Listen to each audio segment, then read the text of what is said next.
வணக்கம். அண்ணா administrative staff college உங்களை வரவேற்கிறது. மிஷன் ஐஎம் பாசிபிள் வாயிலாக குரூப் 4க்கு நம்ம வந்து கிளாஸஸ் வந்து பார்த்தோம். ஸோ பாலிட்டி வந்து 20 காணொலிகளில் மொத்த பாலிட்டியும் வந்து நம்ம வந்து கம்ப்ளீட் பண்ணிட்டோம். இப்போ ஒரு 2 காணொலி வாயிலாக பாலிட்டிக்கான ரிவிஷன் கிளாஸஸ் வந்து பார்க்கலாம். ஸோ பாலிட்டிக்கான ரிவிஷன் கிளாஸஸை பொறுத்தவரையும் பாலிட்டிக்கான அவுட்லைனை கொஞ்சம் வந்து பார்க்கலாம். அதுக்கான கொஸ்டின் ஜோனை வந்து நம்ம வந்து பார்க்கலாம். இவ்வளோதான் பாலிட்டிக்கான அவுட்லைன் கிளாஸஸ். இது மட்டும் இல்லாமல் நீங்கள் பாலிட்டிக்கான அந்த பிளேலிஸ்ட் பார்க்கும்பொழுது ஒவ்வொரு வீடியோவையும் அந்த வீடியோவுடைய எண்டில் ப்ரீவியஸ் இயர் கொஸ்டின்ஸ் எல்லாமே வந்து அட்டாச் பண்ணியிருப்போம். அதை பாருங்க. அது மட்டும் இல்லாமல் இப்போ நம்ம வந்து ரிவிஷன் கிளாஸஸ் பார்க்கும்பொழுது எங்கெல்லாம் வந்து நீங்கள் ஸ்டக் ஆகுறீங்களோ, எங்கெல்லாம் வந்து ஞாபகப்படுத்த முடியலையோ அந்த நேரத்தில் அந்த ஒரு பர்டிகுலர் காணொலி, அந்த பர்டிகுலர் வீடியோவை போய் பார்த்துட்டு நீங்கள் நீங்களே வந்து ப்ரிப்பேர் பண்ணி ரெடியாக வச்சுக்கோங்க. ஸோ எக்ஸாமும் நெருங்கிட்டே இருக்குது. கண்ணமூடி கண்ணட்ட இருக்கிறதுக்களையும் ஒரு 4 மாதங்கள் வந்து ஓடிடும். குரூப் 4 எக்ஸாமும் வந்து வந்துடும். ஸோ இப்போவே வந்து உங்களை வெல் ப்ரிப்பேர்டாக வந்து வச்சுக்கோங்க. சரி, வாங்க நம்ம காணொலிக்குள்ளே வந்து போகலாம். ஸோ இந்தியன் பாலிட்டியை பொறுத்தவரையும் வேர் டு ஸ்டடி வந்து நிறைய வாட்டி கேட்டுட்டீங்க. அந்த வேர் டு ஸ்டடியும் நம்ம வந்து ஒரு வீடியோவில் நம்ம வந்து கொடுத்தோம். பட் இருந்தாலுமே இந்த ரிவிஷன் பிடிஎஃப்லையும் வேர் டு ஸ்டடி அட்டாச் ஆகிருக்கு. ஸோ பள்ளி பாட புத்தகத்தின் அடிப்படையில் மட்டுமே இந்த வேர் டு ஸ்டடி ரெடி பண்ணியிருக்கோம்.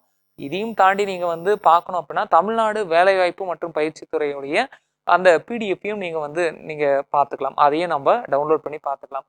ஸோ இந்திய அரசியலமைப்புடைய முகவுரை மற்றும் சாலின் ஃபீச்சர்ஸ் எல்லாமே 6th-லேருந்து 12th வரையும் இருக்கக்கூடிய புத்தகத்தில் இருக்குது. Fundamental rights, duty, DPSP and குடியுரிமை, சிட்டிசன்ஷிப் எல்லாமே வந்து 6th, 7th, 8th and 11th புக்கில் வந்து இருக்குது. ஸோ ஒன்றிய நிர்வாகம், ஒன்றிய நாடாளுமன்றம், மாநில நிர்வாகம், சட்டமன்றம் இது எல்லாமே வந்து 8th, 10th, 11th புக்கில் இருக்குது. உள்ளாட்சி அமைப்புகள், பஞ்சாயத்து ராஜ் இது எல்லாமே வந்து 6th, 9th, 11th புக்கில் வந்து இருக்குது. எலெக்ஷன் கமிஷனை பற்றி நீங்கள் வந்து பார்க்கணும்னா 9th, 11th, 12th புக்கில் வந்து பாருங்கள். பொது வாழ்வில் ஊழல், லோக்பால், லோக் ஆயுக்தா பற்றி பார்க்கணும்னா 12th புக்கில் வந்து இருக்கு.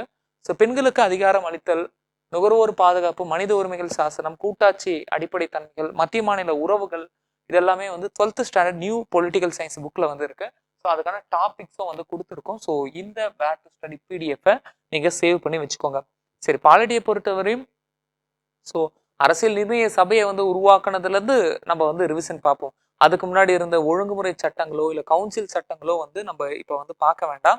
அது முதல் வகுப்பு நீங்கள் பல முறை வந்து பார்த்துருப்பீங்க. ஸோ நம்ம அரசியல் நிர்ணய சபையிலிருந்து நம்ம வந்து பார்க்கலாம். அரசியல் நிர்ணய சபை வந்து கூடுது. அரசியல் நிர்ணய சபையில் குழுக்கள் வந்து கூடுறாங்க. ஓகேங்களா? மேஜர் கமிட்டி, மைனர் கமிட்டி அப்படின்னு சொல்லுவோம். பெருங்குழுக்கள், சிறுங்குழுக்கள் சொல்லுவோம். இந்த குழுக்களின் அடிப்படையில் ஒவ்வொரு விஷயமும் வந்து டாப்பிக்காக வந்து பிரித்தெடுக்கப்பட்டு அந்த ஒரு டாப்பிக்கை வந்து பகுப்பாய்வு வந்து செய்கிறாங்க. ஓகேங்களா? ஸோ சிட்டிசன்ஷிப்பா அதை பற்றி ஆராய்ச்சி செய்யுங்க, கான்ஸ்டியூஷன் அதை பற்றி வந்து ஆராய்ச்சி செய்யுங்க, கொடியா நம்ம நாட்டுக்கான தேசிய கொடி, தேசிய இடமா, அப்போ எது இருந்தால் நல்லா இருக்கும் ஆய்வு வந்து செய்யுங்க. அப்போ அந்த குழுக்கள் வந்து என்ன பண்ணுறாங்க அப்படின்னா ஆய்வு செஞ்சு அது நம்ம நாட்டுக்கு எது வந்து கரெக்டாக இருக்குமோ அதை வந்து அடாப்ட் பண்ணுறாங்க. ஆய்வு செய்கிறாங்கன்னா என்னென்னா பல்வேறு நாடுகளுடைய அரசியல் மூலங்கள் எல்லாத்தையுமே வந்து எடுத்து பகுப்பாய்வு வந்து செய்கிறாங்க. அதாவது பகுப்பாய்வுனா அன்றைய காலகட்டம் இல்லாமல் ஒரு 50 வருஷம், 100 வருஷம், 200 வருஷம் கழிச்சுமே நம்முடைய புத்தகம் வந்து நிலைச்சு நிற்கணும். அந்த அளவு வந்து பகுப்பாய்வு வந்து செய்வாங்க. ஓகேங்களா? ஸோ சில நாடுகளில் வந்து பார்த்தீங்கன்னா இந்த கான்ஸ்டியூஷன் புத்தகமே வந்து மாற்றுவாங்க. ஓகேங்களா? இந்த புத்தகம் பழசாச்சா தூக்கி போட்டுட்டு அடுத்த புத்தகத்தை வந்து எழுத ஆரம்பிப்பாங்க. ஆனால் நம்ம புத்தகத்தை பொறுத்தவரையும் நம்மளுடைய புத்தகத்தை இதுவரையும் மாற்றவே வந்து கிடையாது. மாற்றக்கூடிய வகையில் வந்து வடிவமைக்கப்படலை. நம்ம புத்தகம்ன்றது ஒரிஜினல் கான்ஸ்டியூஷன் புத்தகம் அப்படியே தான் வந்து இருக்கு. அதுல காலத்துக்கு ஏற்ற போல சில மாற்றங்கள், சில விதிகளை வந்து நம்ம வந்து அமெண்ட்மெண்ட் பண்ணலாம், சில புதிய விதிகளை வந்து சேர்க்கலாம், அல்லது பழைய விதிகளை வந்து நீக்கலாம். அந்த புத்தகத்துல திருத்தங்கள் ஏற்படுத்தலாமே ஒழிய அந்த புத்தகத்தையே வந்து மாற்றக்கூடாது. இந்த அஜெண்டாவுடைய புத்தகத்தை வந்து நம்ம ரெடி பண்ணோம். அப்ப நம்ம இந்தியன் கான்ஸ்டியூஷனுடைய புத்தகத்தை ரெடி பண்றதுக்காக சில குழுக்கள் இருக்குல்ல, அதுல சில முக்கியமான குழுக்களை தான் நம்ம வந்து பார்க்கணும். இதுல பாத்தீங்கன்னா வந்து ஜேஎல் நேருடைய குழு வந்து பாத்தீங்கன்னா நேரு தலைமையில union power committee, union constitution committee, state committee இருக்கு. பட்டேலுடைய தலைமையில வந்து பாத்தீங்கன்னா provincial constitution committee and then advisory committee on fundamental rights and minority and tribal and excluded area. So அடுத்து வந்து டாக்டர் பிஆர் அம்பேத்கரினுடைய தலைமையில வந்து டிராஃப்டிங் கமிட்டி. இதெல்லாமே நான் சொல்றது மேஜர் கமிட்டிங்க. ஸோ ராஜேந்திர பிரசாத் அவருடைய தலைமையில வந்து பாத்தீங்கன்னா ப்ரொசீஜர் கமிட்டி, தென் ஸ்டியரிங் கமிட்டி, வழிகாட்டுதல் குழு இது எல்லாமே வந்து அமைக்கப்பட்டிருந்தது. பட் என்னதான் வந்து இந்த மேஜர் கமிட்டி, மைனர் கமிட்டி இருந்தாலுமே அந்த மேஜர் கமிட்டிலையுமே வந்து பர்டிகுலரா இந்த டாக்டர் பிஆர் அம்பேத்கர் அவர்களுடைய டிராப்டிங் கமிட்டி, வரைவு குழுவை பத்தி அடிக்கடி வந்து கொஸ்டின் வந்து கேட்டுட்டே இருப்பாங்க. ஓகேங்களா? ஸோ டாக்டர் பிஆர் அம்பேத்கருடைய வரைவு குழு, பிஆர் அம்பேத்கர் தான் வந்து அந்த வரைவு குழுவுடைய தலைவர். இந்த குழு வந்து பாத்தீங்கன்னா 1947 ஆகஸ்ட் 29 அப்ப வந்து உருவாக்கப்பட்டது. அம்பேத்கர் அவர்கள் வந்து சேர்மனா இருந்தாரு. இருந்தாலும் மொத்தமா வந்து அம்பேத்கர் தலைவர் உட்பட வந்து 7 பேர் வந்து இருந்தாங்க. இதுல வந்து பாத்தீங்கன்னா கோபாலசாமி ஐயங்கார், அல்லடி கிருஷ்ணசாமி ஐயர், முன்சி, சையது முகமது சாதுல்லா, மாதவராவ், கிருஷ்ணமாச்சாரி. இதுல கிருஷ்ணமாச்சாரி அண்ட் மாதவராவ் இவங்க எல்லாம் வந்து மிட்டர் கெய்தான் இவங்க 2 பேருக்கு பதிலா வந்து வந்தவங்க. ஓகேங்களா? அப்ப இந்த 7 பேர் இருக்கக்கூடிய அரசியல் நிர்ணய சபையுடைய இந்த டிராப்டிங் கமிட்டியை வந்து நீங்க வந்து பார்த்து வச்சுக்கணும். இந்த டிராப்டிங் கமிட்டி ஆகஸ்ட் 29 1947 உருவாக்கப்பட்ட கமிட்டி. பட் என்னதான் இருந்தாலும் இந்த டிராப்டிங் கமிட்டியுடைய தலைவரா வந்து யார் இருக்காங்கன்னா டாக்டர் B.R. அம்பேத்கர் அவர்கள் இருக்காங்க. இந்த டிராப்டிங் கமிட்டியுடைய பங்கு மிகப்பெரிய பங்கு. இந்த கான்ஸ்டிடியூஷனை எழுதுனதுல பெரிய பங்கு இருக்கிறத நம்ம வந்து பார்க்கணும். ஓகேங்களா? ஓகே. இந்த கான்ஸ்டிடியூஷன் அசம்பிளி அப்படின்னு சொல்றாங்க இல்லையா? இந்த கான்ஸ்டிடியூஷன் அசம்பிளியை பொறுத்தவரையும் அந்த அசம்பிளியில 10 லட்சம் மக்கள் தொகைக்கு ஒரு உறுப்பினர் வந்து இருக்கணும். அந்த ஒரு ரேஷியோல தான் வந்து எடுத்தாங்க. பட் இருந்தாலுமே அந்த கான்ஸ்டிடியூஷன் அசம்பிளியில வந்து பாத்தீங்க அப்படின்னா ஆரம்ப காலகட்டத்திலயும் சரி, இறுதிலையும் சரி காந்திஜி வந்து இடம்பெறவே வந்து இல்லை. ஓகேங்களா? இந்த கான்ஸ்டிடியூஷன் அசம்பிளியில வந்து பெண்களும் வந்து இருந்தாங்க. இந்த கான்ஸ்டிடியூஷன் அசம்பிளியை பொறுத்தவரையும் நிறைய கிரிட்டிசிசம் வந்து இருக்கு. ஓகேங்களா? அரசியல் நிர்ணய சபையை பொறுத்தவரையும் நிறைய அந்த முரண்பாடுகள் வந்து இருக்கு. அந்த முரண்பாடுகள் என்ன அப்படின்னா இது வந்து நாட் ஏ ரெப்ரசன்டேட்டட் பாடி. இது வந்து ஒரு பிரதிநிதித்துவ அமைப்பு வந்து இல்ல அப்படின்னு சொல்றாங்க. முழு பவருமே வந்து இல்ல. கான்ஸ்டிடியூஷன் அசம்பிளியை வந்து உருவாக்குற அந்த காலகட்டத்தில் பாத்தீங்கன்னா ஆங்கிலேயர்கள் சொல்றதை தான் இந்த கான்ஸ்டிடியூஷன் அசம்பிளி கேட்கறது போல ஒரு கட்டமைப்பு வந்து இருக்கு. 1947க்கு அப்புறம் தான், அதாவது இந்தியாவினுடைய சுதந்திரத்துக்கு அப்புறம் தான் இந்த கான்ஸ்டிடியூஷன் அசம்பிளின்றது முழுசா வந்து என்ன ஒரு ஒரு இறையாண்மை மிக்க ஒரு ஒரு அமைப்பா வந்து மாறுது. அப்ப அது வரையுமே வந்து இறையாண்மை இல்லாத ஒரு அமைப்பா தான் வந்து இருக்கு அப்படின்றத சொல்றாங்க. அது மட்டும் இல்லாம இது டிராப்டிங் கமிட்டி இல்ல ட்ரிப்டிங் கமிட்டின்ற அளவு வந்து நிறைய முரண்பாடுகளும் நிறைய விமர்சனங்களும் வைக்கப்பட்டது. அதுக்கு காரணம் என்னன்னா நிறைய நேரங்கள் எடுத்து நம்முடைய அரசியல் அமைப்பை வந்து உருவாக்குனாங்க இல்லையா? அதனால அதிக காலம் எடுத்தது அப்படின்னு சொல்றாங்க. இந்த கான்ஸ்டிடியூஷன் அசம்பிளியில இருக்கக்கூடிய அந்த உறுப்பினர்களை பாத்தீங்கன்னா காங்கிரஸ்காரங்களுடைய ஆதிக்கம் அதிகம், பொலிட்டீசியனுடைய ஆதிக்கம் அதிகம், அரசியல்வாதிகளுடைய ஆதிக்கம் அதிகம், இந்துக்களுடைய ஆதிக்கம் வந்து அதிகம். ஓகேங்களா? அந்த அசம்பிளியில வந்து பாத்தீங்கன்னா இந்துக்கள் பிளஸ் வழக்கறிஞர்கள், பொலிட்டீசியன்ஸ் இவங்க தான் இருக்காங்களே ஒழிய ஒரு சாதாரண வெகுஜன மக்களுடைய பிரதிநிதியா யாருமே வந்து இல்ல அப்படின்ற ஒரு குற்றச்சாட்டுலாம் வந்து இருக்கு. அந்த கான்ஸ்டிடியூஷன் அசம்பிளி இருக்கு இல்லையா? அதுலதான் வந்து பல்வேறு குழுக்கள் வந்து இருக்காங்க. மேஜர் கமிட்டி, மைனர் கமிட்டின்னு சொல்லிட்டு பல்வேறு குழுக்கள் இருக்காங்க. இந்த குழுக்கள் வந்து அவங்களுக்கு கொடுத்த அஜெண்டாவை வந்து ஃபுல்ஃபில் பண்ணிட்டு அந்த அசம்பிளி முன்னாடி எடுத்துன்னு வந்து வைப்பாங்க. அந்த அசம்பிளியில வந்து என்ன நடக்கும் அப்படின்னா விவாதம் வந்து நடக்கும். ஓகேங்களா? விவாதம் வந்து நடக்கும். அந்த கான்ஸ்டிடியூஷன் அசம்பிளியே இந்தியாவினுடைய சுதந்திரத்துக்கு அப்புறமா அது வந்து ஒரு தற்காலிக பார்லிமெண்டாவும் வந்து ஆக்ட் ஆக ஆரம்பிச்சது. ஓகேங்களா?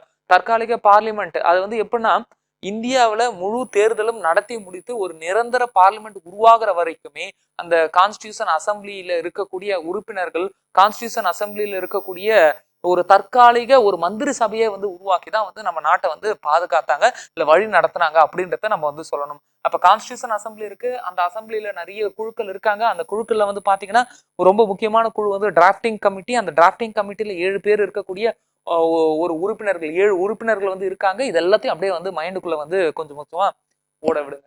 இப்ப இதையும் தாண்டி வந்து பாத்தீங்க அப்படின்னா முதல் கூட்டம் வந்து டிசம்பர் 1946 டிசம்பர் 9ல வந்து நடந்தது. ஓகேங்களா? கான்ஸ்டிடியூஷன் அசம்பிளில முதல் கூட்டம் வந்து நடந்தது. ரொம்ப காலம் வந்து எடுத்துக்கிட்டாங்க இல்லையா? இந்த முதல் கூட்டம் இப்ப நடந்து இதோடைய கடைசி கூட்டம் 26 நவம்பர் 1949 தான் முடியுது. அப்ப 2 years 11 months and 18 days, அதாவது 2 வருஷத்துக்கு மேல ஆல்மோஸ்ட் வந்து 3 years வந்து எடுத்துக்கிட்டாங்க நம்ம அரசியல் நிர்ணய சபையை வந்து அரசியல் நிர்ணய சபையால் உருவாக்கப்பட்ட புத்தகம். ஓகேங்களா? கான்ஸ்டிடியூஷன் புத்தகத்தை உருவாக்க ஆல்மோஸ்ட் வந்து 3 years வந்து எடுத்துக்கிட்டாங்க. அதனாலதான் டிராப்டிங் கமிட்டி, டிப்டிங் கமிட்டின்ற ஒரு கிரிட்டிசிசம் இருக்கு. அப்ப இந்த கான்ஸ்டிடியூஷன் அசம்பிளி மேலேயே வந்து என்ன நிறைய கிரிட்டிசிசம் வந்து இருக்கு. அதை வந்து பார்க்கணும். சோ இந்த கடைசி கூட்டத்துல வந்து என்ன பண்றாங்க அப்படின்னா இந்த அரசியல் நிர்ணய சபையால் உருவாக்கப்பட்ட அந்த புத்தகம் இருக்கு இல்லையா? Constitution book. அந்த கான்ஸ்டிடியூஷன் புக்கை எல்லாரும் வந்து என்ன பண்றாங்க அப்படின்னா ஏத்துக்கிட்டாங்க, அடாப்ட் பண்ணிக்கிட்டாங்க. அந்த அடாப்ட் பண்ணனாலதான் நவம்பர் 26 இந்த அடாப்ட் பண்ணனாலதான் கான்ஸ்டிடியூஷன் டே அப்படின்னு நம்ம வந்து செலிப்ரேட் பண்றோம். அரசியலமைப்பு தினம் அப்படின்னு நம்ம வந்து செலிப்ரேட் பண்றோம். பட் இருந்தாலும் எல்லாரும் அடாப்ட் பண்ணிக்கிட்டாங்க. எப்ப வந்து பிராக்டிக்கலா நடைமுறை படுத்துனாங்க அப்படின்னு பார்க்கும் பொழுது 1950 ஜனவரி 26 அப்பதான் வந்து நடைமுறைப்படுத்தினாங்க. சோ இதை வந்து நீங்க ஜஸ்ட் வந்து இமேஜின் பண்ணுங்க. 1930 ஜனவரி 26 ராவி நதி ஓரத்துல வந்து பாத்தீங்கன்னா மூவர்ண கொடியை வந்து ஏத்துனாங்க. அந்த ஒரு நாள் பூர்ண சுவராஜ், அந்த நாளை வந்து நினைவு கூறக்கூடிய வகையில 1950 ஜனவரி 26 அப்ப இந்த கான்ஸ்டிடியூஷனை எல்லாருமே வந்து என்ன பண்றாங்க அப்படின்னா நடைமுறைப்படுத்துறாங்க. அப்ப இந்தியாவில நடைமுறைப்படுத்துனதுன்றது 1930 பூர்ண சுவராஜ் டேவை ஞாபகம் வச்சுதான் 1950 ஜனவரி 26 நம்ம புத்தகத்தை எல்லாருமே வந்து என்ன பண்றாங்க, ஏத்துக்கிட்டு பிராக்டிக்கலா வந்து என்ன அடாப்ட் பண்ணிக்கிட்டாங்க, பிராக்டிக்கலா நடைமுறைப்படுத்தினாங்க அப்படின்றத சொல்றாங்க. ஓகேங்களா? ஸோ இந்த நாளை தான் நம்ம வந்து என்ன பண்றோம், ரிபப்ளிக் டேவா வந்து செலிப்ரேட் பண்றோம், குடியரசு நாளா வந்து செலிப்ரேட் பண்றோம். சரி, நம்ம புத்தகத்துல எடுத்த உடனே வந்து பிரியாம்பிள் வந்து இருக்கு. இந்த பிரியாம்பிளை பொறுத்தவரையும் நேரு வந்து என்ன சொல்லுவார் அப்படின்னா, அப்ஜெக்டிவ் ரெசல்யூஷன் வந்து அனுப்புவார். அப்ஜெக்டிவ் ரெசல்யூஷன்னா வந்து குறிக்கோள் தீர்மானம் அர்த்தம். இந்த குறிக்கோள் தீர்மானத்தை வந்து அனுப்புறாங்க. இந்த குறிக்கோள் தீர்மானம் தான் ஒரு சர்க்குலரு. ஸோ நீங்க எல்லாருமே வந்து சிந்திக்கிறீங்க, நிறைய டீமா வந்து நம்ம எல்லாருமே வந்து பிரிஞ்சிருக்கோம். இந்த டீம் எல்லாத்துக்குமே வந்து அஜெண்டா வந்து கொடுத்துருக்காங்க. இதனால பல்வேறு நாடுகளுடைய அரசியலமைப்பு புத்தகத்தெல்லாம் எடுத்து வந்து நீங்க ரீட் பண்ணுவீங்க. ஆனாலுமே உங்களுடைய சிந்தனை, உங்களுடைய விவாதம், உங்களுடைய அந்த எண்ணங்கள், இது எல்லாமே இந்த பவுண்டரியை தாண்டி வந்து போகக்கூடாது. அதுக்கான ஒரு எல்லையா வந்து இந்த சர்க்குலரை வந்து பாருங்கன்னு சொல்லிட்டு குறிக்கோள் தீர்மானம், அப்ஜெக்டிவ் ரெசல்யூஷனை வந்து அனுப்புறாங்க. இந்த அப்ஜெக்டிவ் ரெசல்யூஷனை இந்த கான்ஸ்டிடியூஷன் அசம்பிளியும் வந்து ஏத்துக்கிட்டாங்க. ஓகேங்களா? அந்த அப்ஜெக்டிவ் ரெசல்யூஷன் தான் பிற்காலத்துல வந்து என்னவா மாறுது அப்படின்னா பிரியாம்பிளா மாறுது. பிரியாம்பிள், ப்ரிஃபேஸ், இந்திய அரசியலமைப்புடைய முகவுரையா சொல்லலாம். ஓகேங்களா? அந்த ப்ரிஃபேஸ்ல வந்து நம்ம நாட்டுடைய அரசியலமைப்பு புத்தகத்துடைய ஜூஸ் பிழிஞ்சது போல ஒரு சாராம்சம், அந்த அந்த ஒரு கனியினுடைய அந்த அத்தனை எசன்ஸுமே வந்து ஒரு ஜூஸ்ல இறங்கினா எப்படி இருக்குமோ அது போல அந்த கான்ஸ்டியூஷன் புத்தகத்துடைய அந்த வடிவமைப்பு, அதுக்குள்ள இருக்கக்கூடிய சித்தாந்தங்கள் அத்தனையுமே ஒரு ஒரு ஒரு பேப்பர்ல வந்து நம்ம இல்ல ஒரு பேராகிராஃப்ல வந்து வெளிப்படுத்தினா எப்படி இருக்குமோ அந்த ஒரு வெளிப்பாடு தான் இந்த முகவுரை அப்படின்னு நம்ம வந்து சொல்லுவோம். முகவுரையை நம்ம வந்து என்னன்னு சொல்லுவோம் அப்படின்னா பிரியாம்பிள் சொல்லுவோம். இந்த முகவுரையை பொறுத்தவரையும் இந்த ஒரு வார்த்தையை வந்து ரிப்பீட்டடா வந்து கேட்பாங்க. அதாவது sovereignty, socialism, secularism, democratic and republic, இதை வந்து வரிசைப்படுத்த சொல்லியே வந்து கேட்பாங்க. ஸோ இதுக்கான ஷார்ட்கட் வந்து பாத்தீங்க அப்படின்னா என்டிஆர் டாக்டர். ஓகேங்களா?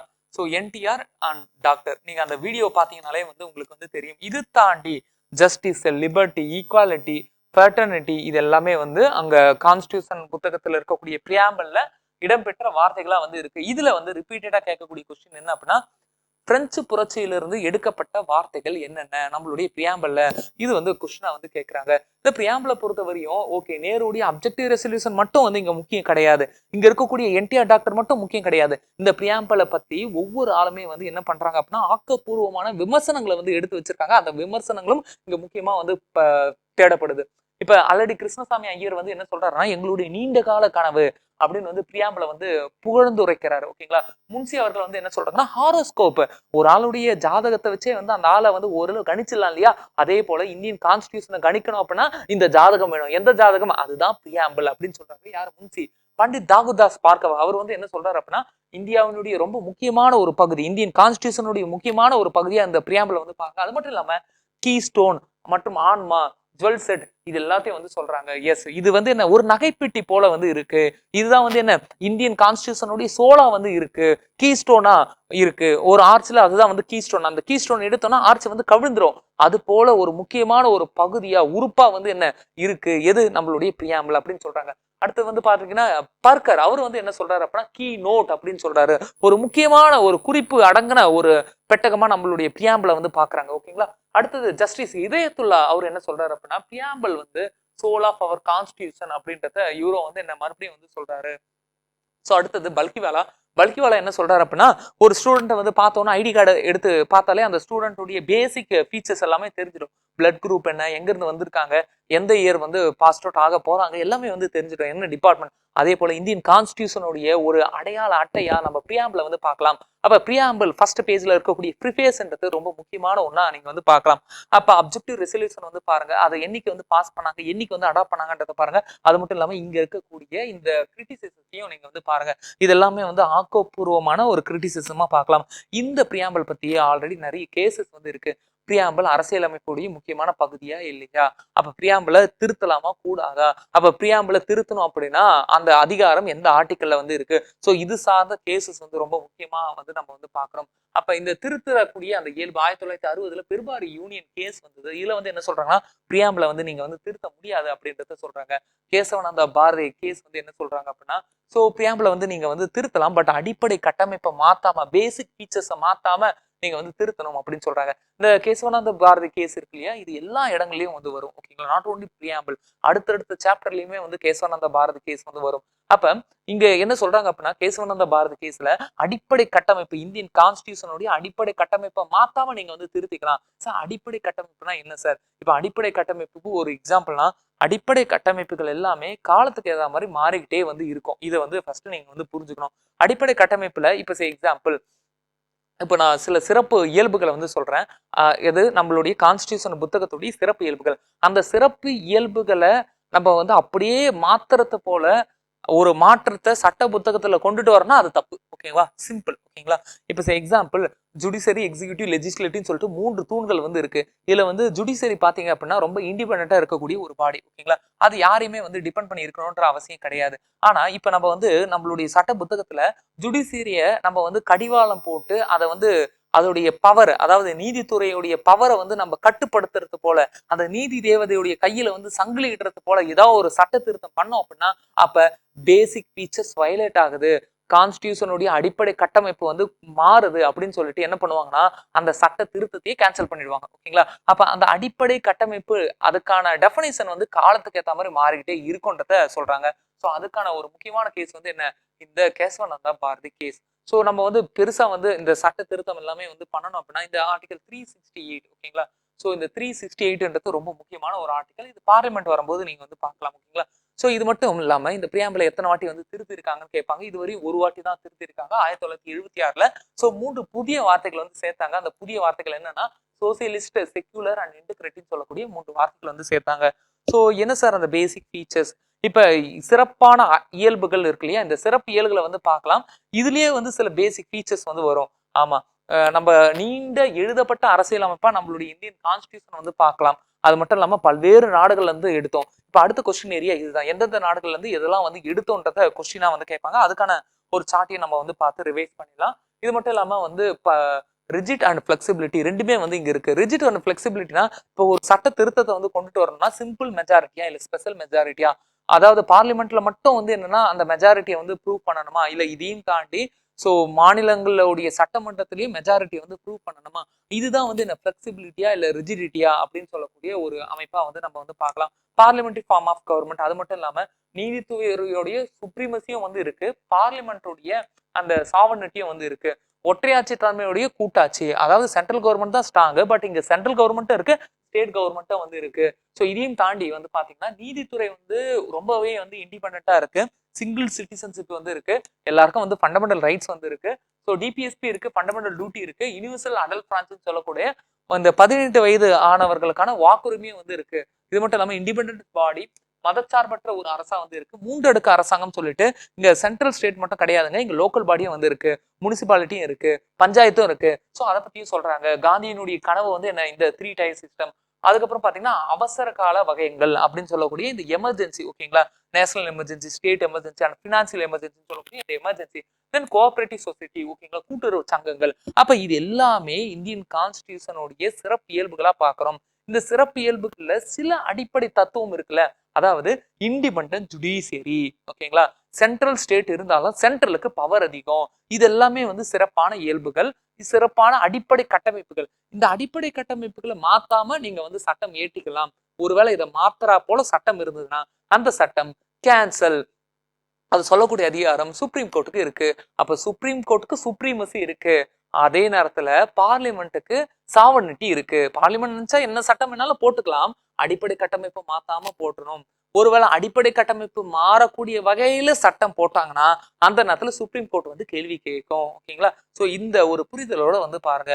சரி, ஆமா, பல்வேறு நாடுகள் இருந்து எடுத்தோம் அடாப்ட் பண்ணோம் அப்படிலாம் சொல்றீங்க, எந்தெந்த நாடுகள்ல இருந்து எதெல்லாம் அடாப்ட் பண்ணோன்றதையும் கொஸ்டின் வந்து கேட்பாங்க. சரி, எக்ஸாம்பிளா வந்து 1935 இந்திய அரசாங்க சட்டத்துல வந்து என்ன சொல்றாங்க அப்படின்னா கூட்டாட்சி விதிகள், ஆளுநர் பதவி, நீதித்துறை, பொது தேர்வாணையங்கள், நெருக்கடி கால விதிகள், இது எல்லாத்தையும் வந்து எடுத்தோம். இந்தியன் கான்ஸ்டியூஷன் ரொம்ப பல்கியா இருக்கிறதுக்கான ரீசனே 1935 இருந்த அந்த சட்டங்கள் தான். அதுல இருந்து தான் நம்ம நிறைய எடுத்தோம்.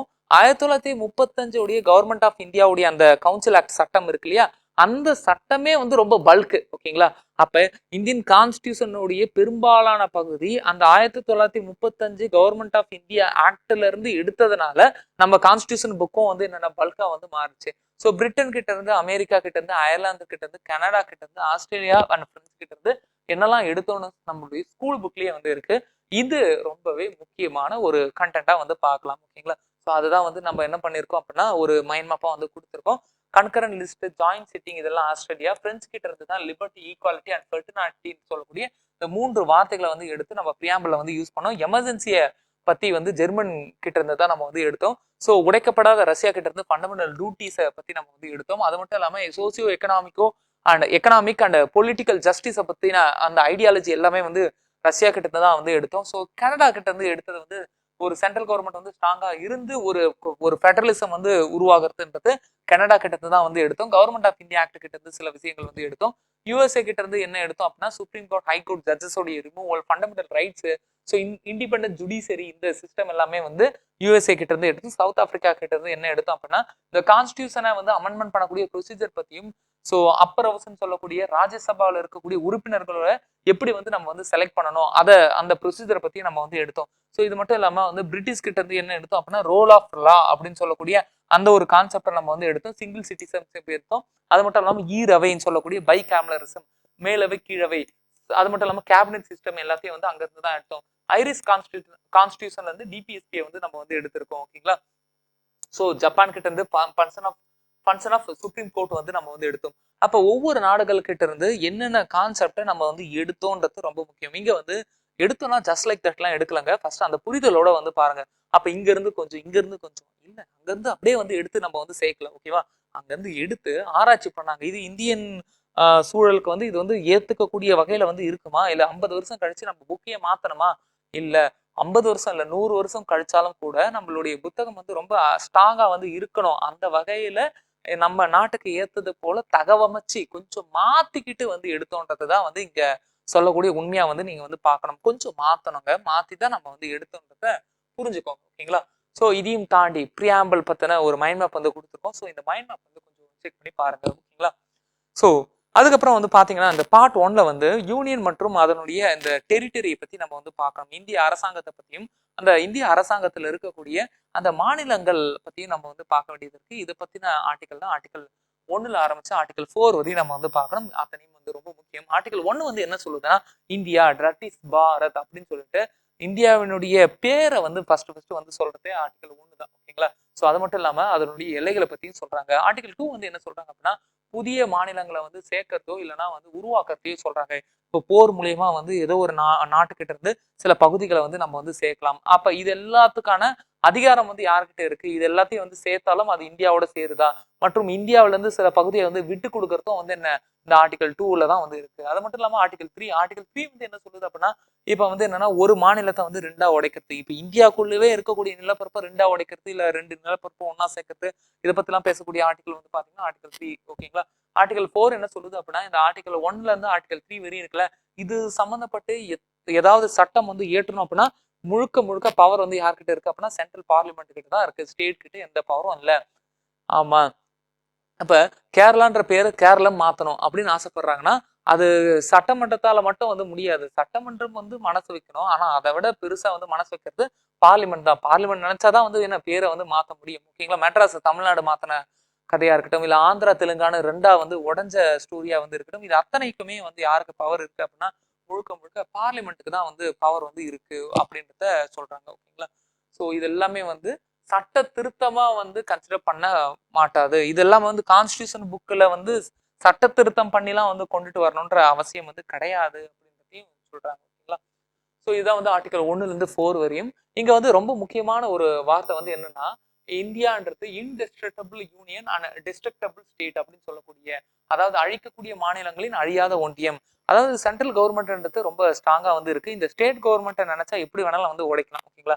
அந்த ஒரு மாநிலத்தை 2ஆ உடைக்கலாம், 2 3 மாநிலங்களை ஒண்ணு சேர்க்கலாம், அத்தனை அதிகாரமே வந்து என்ன சென்ட்ரலுக்கு வந்து இருக்கு. ஆனா இந்த மாநிலங்கள் வந்து இந்தியாவுக்கிட்ட இருந்து நாங்க வந்து விலகி போறோம், தனிநாடு அதெல்லாம் வந்து இங்க வந்து பண்ண முடியாது. ஏன்னா நம்ம வந்து கம் டுகெதரா ஹோல் டுகெதரா அப்படின்னு நம்ம வந்து பார்க்கும்போது ஹோல் டுகெதர். ஓகேங்களா? ஸோ நம்ம எல்லாமே வந்து என்னன்னா நிர்வாக வசதிக்காக சின்ன சின்ன மாநிலங்களா பிரிக்கப்படலாம ஒழிய சின்ன சின்ன மாநிலங்கள் எல்லாம் ஒண்ணு சேர்ந்து இந்தியான்ற ஒரு நாடு வந்து உருவாகல அப்படின்றத நீங்க வந்து புரிஞ்சுக்கணும். ஓகேங்களா? பட் யுஎஸ்ஏவை பொறுத்தவரை அங்க அப்படி கிடையாது. எல்லா சின்ன சின்ன தனித்தனி நாடுகள் எல்லாமே வந்து ஒண்ணு சேர்ந்து அக்ரிமெண்ட் மூலியமா வந்து சேர்றாங்க. ஓகேங்களா? அதான் வந்து யுஎஸ்ஏ. அங்க இருக்கிறது தான் வந்து ரியல் ஃபெடரலிசம் வந்து என்னன்னா அந்த ஸ்டேட்டுக்குன்னு சொல்லிட்டு தனி கொடி இருக்கு, தனி கான்ஸ்டியூஷன் இருக்கு, தனி சிட்டிசன்ஷிப் வந்து இருக்கு. ஒரு ஸ்டேட்ல இருந்து இன்னொரு ஸ்டேட்டுக்கே போனாலுமே வந்து பாஸ்போர்ட் எல்லாம் வந்து வச்சிருக்கணும். பாஸ்போர்ட் போல ஏதோ ஒண்ணு வந்து வச்சிருக்கணும். ஓகேங்களா? ஸோ யுஎஸ்ஏ உடைய கான்செப்ட் வேற, இந்தியாவுடைய கான்செப்ட் வந்து வேற. நம்ம ஆல்ரெடி வந்து நம்ம பார்த்திருப்போம். அந்த வீடியோ பார்க்காதவங்க பாருங்க. அப்பளம் பாக்கெட்டுக்குள்ள அப்பளம் எப்படி வேணாலும் உடையலாம். அதுல ஒரு பீஸ் கூட அந்த பாக்கெட்டை விட்டு வெளியே போக கூடாது. இதுதான் வந்து கான்செப்ட். ஓகேங்களா? ஸோ 1947, 1950, 1956 இந்தியான்றது எப்படி மாறிட்டே வருதுன்ற ஒரு மேப். ஸோ 1947 பொறுத்தவரையும் British territory, princely state, tribal area and other colonial டெரிட்டரின்னு சொல்லிட்டு நாளா வந்து பிரிக்கிறோம். பட் 1950 வந்து பாத்தீங்கன்னா ஏ ஸ்டேட், பி ஸ்டேட், ஏபிசின்னு சொல்லிட்டு ஸ்டேட்டை வந்து மூணா வந்து பிரிச்சு வச்சிருக்கோம். ஓகேங்களா?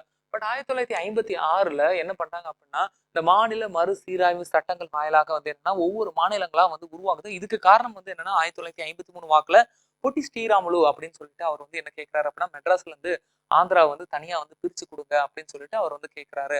அப்ப அவங்க அப்பதான் வந்து முதல் இந்த மொழி வாரி மாகாணங்கள், மொழி பேசக்கூடிய ஒத்த மொழி இருக்கக்கூடிய மக்கள் எல்லாருமே வந்து தனி மாநிலமா வந்து பிரிக்கப்படணும். அப்ப மெட்ராஸை பொறுத்தவரை நல்லா புரிஞ்சுக்கோங்க. கேரளா, ஆந்திரா, கர்நாடகா, தமிழ்நாடு இது எல்லாமே சேர்த்து மெட்ராஸ்ன்ற ஒரு மாகாணம் வந்து இருந்தது. அப்ப மெட்ராஸ்ல வந்து பாத்தீங்கன்னா பல்வேறு மொழி பேசக்கூடிய மக்கள் எல்லாரும் ஒண்ணு சேர்ந்து இருக்காங்க.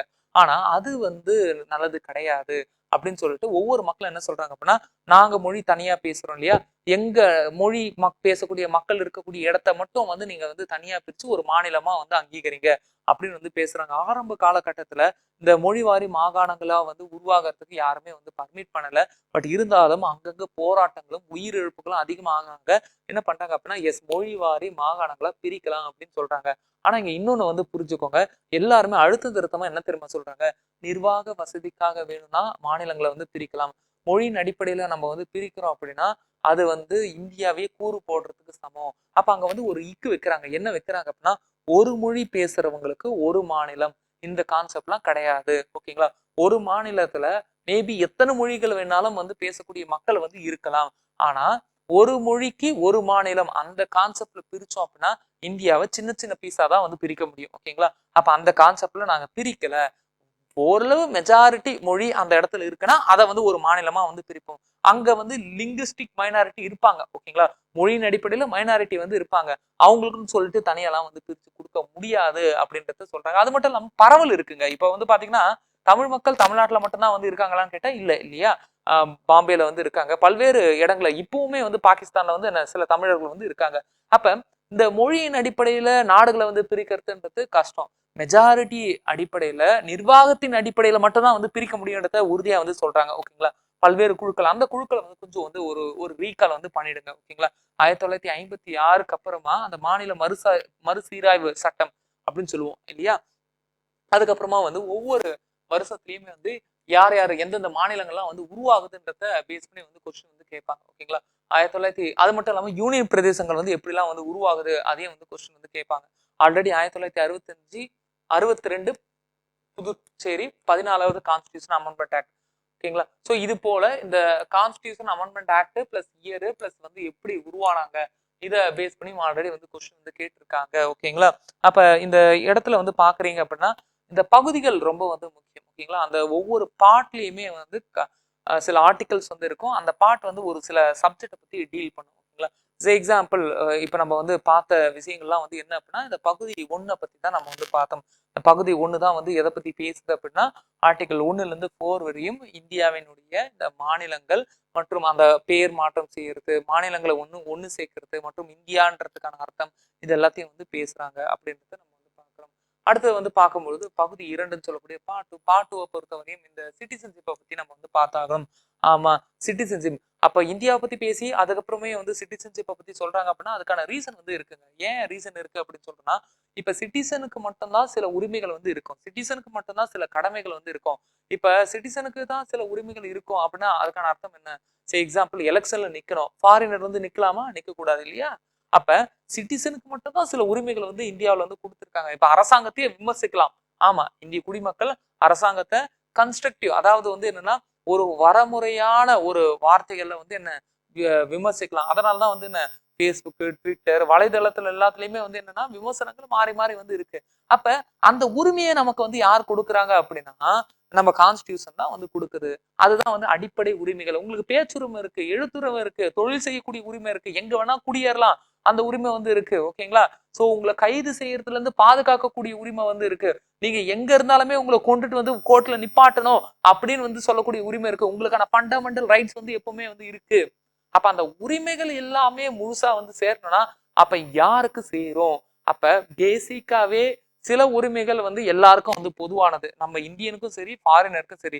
ஆனா சில உரிமைகள் பர்டிகுலரா இந்தியர்களுக்கு மட்டும் பொதுவானதா வந்து இருக்கும். இந்தியர்களுக்கு மட்டுமே வந்து கொடுக்கக்கூடிய உரிமைகளா வந்து இருக்கும். அப்ப இந்தியர்களுக்கு மட்டுமே போய் சேரக்கூடிய உரிமைகள் அது எதை வச்சு நம்ம வந்து அடையாளம் வந்து காணலாம் அப்படின்னா இந்த சிட்டிசன்ஷிப்பை வச்சுதான் நம்ம வந்து அடையாளம் வந்து பார்க்க முடியும். அப்ப இந்தியர்களுக்கு மட்டுமே வந்து வரக்கூடிய அப்ப இந்தியர்கள் யாரு அப்படின்ற ஒரு கேள்வி வருது இல்லையா? அப்ப அதை பத்தி சொல்லக்கூடிய ஆர்டிகல் பாத்தீங்கன்னா ஆர்டிகல் 5ல இருந்து 11 வரையும். பட் என்னதான் வந்து ஆர்டிகல் 5ல இருந்து 11 வரையும் இருந்தாலுமே அந்த 5ல இருந்து 11 வரையும் இருக்கக்கூடிய அந்த ஆர்டிகல் எல்லாமே வந்து இப்ப கிடையாது. ஓகேங்களா? இப்ப இருக்குன்னா இருக்கு. பட் இருந்தாலுமே வந்து என்ன பண்றாங்க அப்படின்னா சிட்டிசன்ஷிப் ஆக்ட்னு சொல்லிட்டு ஒரு ஆக்டை வந்து 1955களில் வந்து கொண்டுட்டு வந்தாங்க. அது பல்வேறு முறை வந்து என்ன பண்ணாங்கன்னா அமெண்ட்மெண்ட் வந்து பண்ணாங்க. அந்த சிட்டிசன்ஷிப் ஆக்ட்ல வந்து என்ன பண்ணாங்க அப்படின்னா 5 வழிகள்ல நீங்க சிட்டிசன்ஷிப்பை வந்து வாங்கலாம். 3 வழிகள்ல உங்களுடைய சிட்டிசன்ஷிப்பை வந்து என்ன இழக்கப்படுவீங்க அப்படின்னு சொல்லிட்டு அந்த சிட்டிசன்ஷிப் ஆக்ட்ல வந்து கொண்டுட்டு வந்தாங்க. அதை தான் வந்து என்னன்னா ஒவ்வொரு வாட்டியும் அமெண்ட்மெண்ட் பண்ணியிருக்காங்க. சிட்டிசன்ஷிப் அமெண்ட்மெண்ட் ஆக்ட் அப்படின்னு நம்ம வந்து சொல்லுவோம். ஆக மொத்தம் இன் ஜென்ரலாவே பகுதி 2ல ஆர்டிகல் 5ல இருந்து ஆர்டிகல் 11 வரையும் இந்த சிட்டிசன்ஷிப்பை பத்தி சொல்லக்கூடிய ஒரு பகுதியா வந்து நீங்க வந்து பார்க்கலாம். அந்த 5 முறை வந்து பாருங்க பை பர்த், பை டிசன்ட் சொல்லக்கூடிய வம்சாவளி பதிவு மூலியமா வந்து பண்ணலாம். அது மட்டும் இல்லாம தாமாகவே முன் வந்து ஏற்றுக்கொள்ளுதல் மற்றும் பிரதேசங்களுடைய ஒன்றிணைப்பு. ஆமா, சில நாடுகளை வந்து நம்ம வந்து போர்ல ஜெயிச்சிட்டோம், அந்த நாடை வந்து நம்மளோட இணைச்சுக்கிறோம். அப்ப அந்த நாட்டு மக்கள் நம்ம நாட்டுடைய பிரஜைகளா வந்து மாறிடுவாங்க. அதான் வந்து பிரதேசங்களின் ஒருங்கிணைப்பு. ஸோ இது எல்லாத்தையும் வந்து நம்ம டீட்டெயிலா வீடியோல வந்து பார்த்துருக்கோம். நீங்க வந்து போய் பாருங்க. அவ பிறப்பின் அடிப்படையிலும் வம்சாவளி அடிப்படையிலும் ரிஜிஸ்ட்ரேஷன்லாம் வந்து இங்க பல நாட்கள் அதுக்குன்னு வந்து சர்டன் ரூல்ஸ் வந்து இருக்கு. இங்க தங்கி இருந்து நம்ம வந்து என்ன ரிஜிஸ்டர் பண்ணணும். நேச்சுரலைசேஷனா வந்து டிஃபால்ட்டாவே வந்து என்ன பல காலம் வந்து இங்க தங்கி இருந்து பல்வேறு சேவைகள் செய்யக்கூடிய அயல்நாட்டவர்களுக்கு என்ன பண்றாங்க அப்படின்னா நேச்சுரலாவே இயல்பாவே இந்தியாவுடைய குடியுரிமையை வந்து கொடுக்குறாங்க.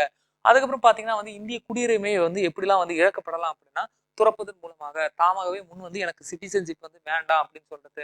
அது மட்டும் இல்லாம டெர்மினேட் பண்றாங்க, சிட்டிசன்ஷிப்பை வந்து முடிச்சு வைக்கிறாங்க, இல்ல சிட்டிசன்ஷிப்பை வந்து பறிச்சுக்கிறாங்க. அப்படின்னா ஏதாவது இல்லீகல் ஆக்டிவிட்டியில ஈடுபடுறோம் அப்படின்னா அந்த இல்லீகல் ஆக்டிவிட்டியில ஈடுபடக்கூடியவங்களை வந்து என்ன சிட்டிசன்ஷிப்பை வந்து பறிச்சுப்பாங்க. ஓகேங்களா? ஸோ இப்போ அதில் வந்து நிறைய கேட்டகரி இருக்கு, நிறைய ரூல்ஸ் இருக்கு. அதை வந்து என்ன ஒரு தண்டனையாவே வந்து நம்ம வந்து பார்க்கலாம்.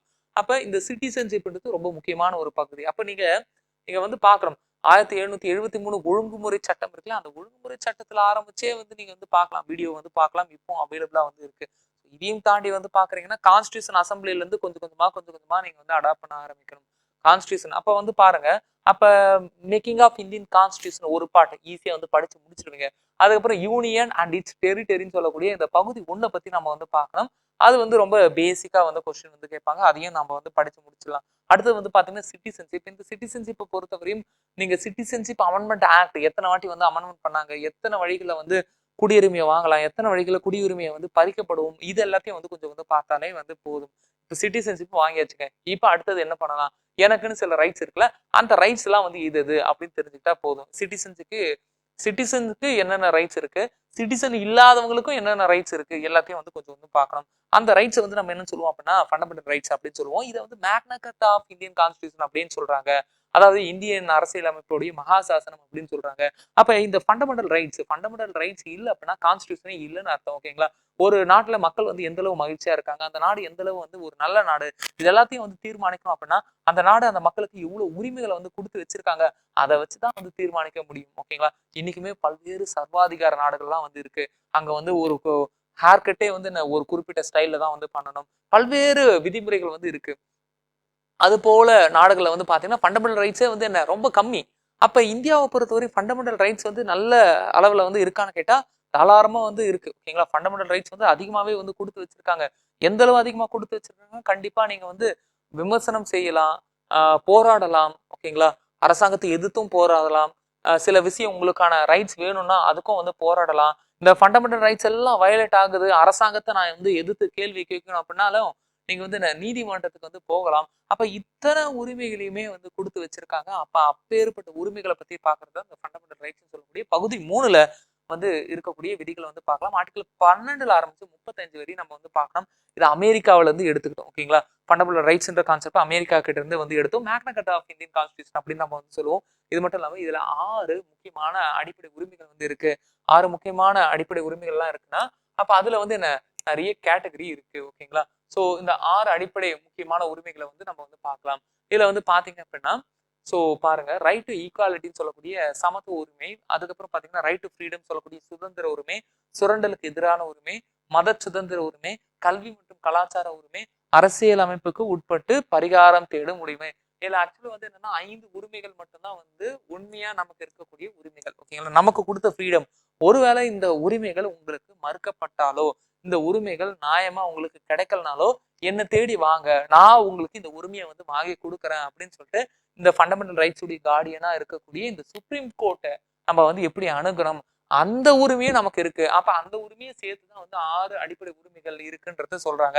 இதுல வந்து சொத்துரிமையை வந்து நீக்கிட்டாங்க. இதையும் வந்து கொஸ்டினா வந்து கேட்பாங்க. ஆர்டிகல் 31ல இருந்து சொத்துரிமையை வந்து நீக்கி ஆர்டிகல் 307ல வந்து வச்சாங்க. 1978 44வது சட்ட திருத்தம் மூலியமா வந்து இது வந்து பண்ணாங்க. ஸோ இது வந்து ஏன் பண்ணாங்க அப்படின்னா, இப்போ பெரிய பெரிய ப்ராஜெக்ட் வந்து பண்றாங்க, மிகப்பெரிய ரோடுலாம் வந்து போடணும் அப்படின்னா நிலங்களை வந்து கையகப்படுத்த முடியல ஒண்ணு. ரெண்டாவது பாத்தீங்கன்னா வந்து சொத்து வந்து ஒரே ஆள்கிட்ட அதிகமா வந்து இருக்கு. அப்ப நிலம் இல்லாத ஏழைகள் வந்து ஒரு சைடு வந்து இருக்காங்க. அதே நேரத்துல இப்ப ஏக்கர் கணக்குல வந்து சொத்து இருந்து அதை விவசாயம் பண்ண ஆள் இல்லாம வந்து இருக்காங்க. அப்ப அந்த மிகப்பெரிய நில உடை உரிமையாளர்கிட்ட இருந்து அந்த நிலத்தை வந்து பிடுங்கி இல்லாதவங்களுக்கு அரசாங்கம் வந்து கொடுக்கணும்னு நினைச்சாலுமே சொத்துரிமை மட்டும் தான் அடிப்படை உரிமையா இருக்கிறதுனால வந்து வாங்க முடியல. எல்லாரும் வந்து கோர்ட்டுல போய் நிக்கிறாங்க. எதுவும் டைரக்டா வந்து சுப்ரீம் கோர்ட்ல போய் நிக்கிறாங்க. ஓகேங்களா? அப்படி இருக்கும்போது அந்த நில உரிமையை வந்து ஃபண்டமெண்டல் ரைட்ஸ்ல இருந்து நம்ம வந்து தூக்கி ஆகணும்னு சொல்லிட்டு தூக்கிட்டாங்க. ஆக மொத்தம் 6 அடிப்படை உரிமைகள் வந்து இருக்கு. இந்த ஒவ்வொரு உரிமைகளை பத்தியும் நம்ம வந்து டீட்டெயில்டா 2 காணொலியில வந்து நம்ம வந்து பார்த்திருக்கோம். ஸோ இது எல்லாமே வந்து யாருக்கான உரிமைகள்? மக்களுக்கான உரிமைகள். ஓகேங்களா? மக்களுக்கு இந்த உரிமைகள் எல்லாத்தையும் வந்து கொடுக்கறது வந்து யாரு? அரசாங்கம். ஓகேங்களா? ஸோ அது மட்டும் இல்லாம இந்த அரசாங்கம் மக்கள். ஓகேங்களா? இந்த அரசாங்கம் மக்கள் மேல சுதந்திரமான ஒரு இறையாண்மையை வந்து செலுத்தணும். ஓகேங்களா? சுதந்திரமான இறையாண்மையை செலுத்தணும் அப்படின்னா சாவனட்டி அப்படின்னு சொல்லுவோம். இந்த சாவனட்டி இன்டர்னல் சாவனட்டி அப்படின்னு சொல்லுவோம். அப்ப அரசாங்கம் மக்களை வந்து கொஞ்சமாவது கட்டுப்படுத்தி வைக்கிறாங்க. அரசாங்கம் தான் சுப்ரீமசி. சென்ட்ரல் கவர்மெண்ட் எது சொன்னாலும் அதை வந்து ஸ்டேட் கவர்மெண்ட் கேட்டாகணும், மக்களும் வந்து கேட்டாகணும். அப்ப இது வந்து இன்டர்னல் சாவனிட்டி. ஸ்டேட் வந்து கேட்காமலாம் வந்து இருக்க முடியாது. அதே போல வந்து என்னன்னா எக்ஸ்டர்னல் சாவனிட்டின்னு இருக்கு. ஓகேங்களா? எக்ஸ்டர்னல் சாவனிட்டினா ஒரு இடத்துல வந்து ஒரு பிரச்சனை, அந்த பிரச்சனையில இந்தியா வந்து எந்த ஸ்டாண்ட் எடுக்குது, ஸோ நீங்க இதை மாதிரி ஸ்டாண்ட் எடுக்காதீங்கன்னு மற்ற நாடு வந்து நம்மளை வந்து கண்ட்ரோல்லாம் வந்து பண்ண முடியாது. இது இந்தியா வந்து என்ன கம்ப்ளீட் இண்டிபெண்டன்ஸ் இருக்கக்கூடிய ஒரு இறையாண்மை மிக்க ஒரு நாடு. அப்ப இந்த இறையாண்மைன்ற இந்த கூறு வந்து ரொம்ப முக்கியம். அப்ப இறையாண்மை, அரசாங்கம், மக்கள் இது தாண்டி வந்து என்ன, இந்த மக்கள் யாருமே வந்து நாடோடிகள் கிடையாது இல்லையா? இந்தியாவுக்குன்னு சொல்லிட்டு நிலப்பரப்பு வந்து இருக்கு இல்லையா? 32,87,263 சதுர ஸ்கொயர் கிலோமீட்டர் லேண்ட் ஏரியாவில் நம்ம மக்கள் எல்லாருமே வந்து இருக்காங்க. அப்ப இந்த நிலப்பரப்புல மக்கள் எல்லாருமே வந்து நிலையா வந்து தங்கி வாழ்றாங்க.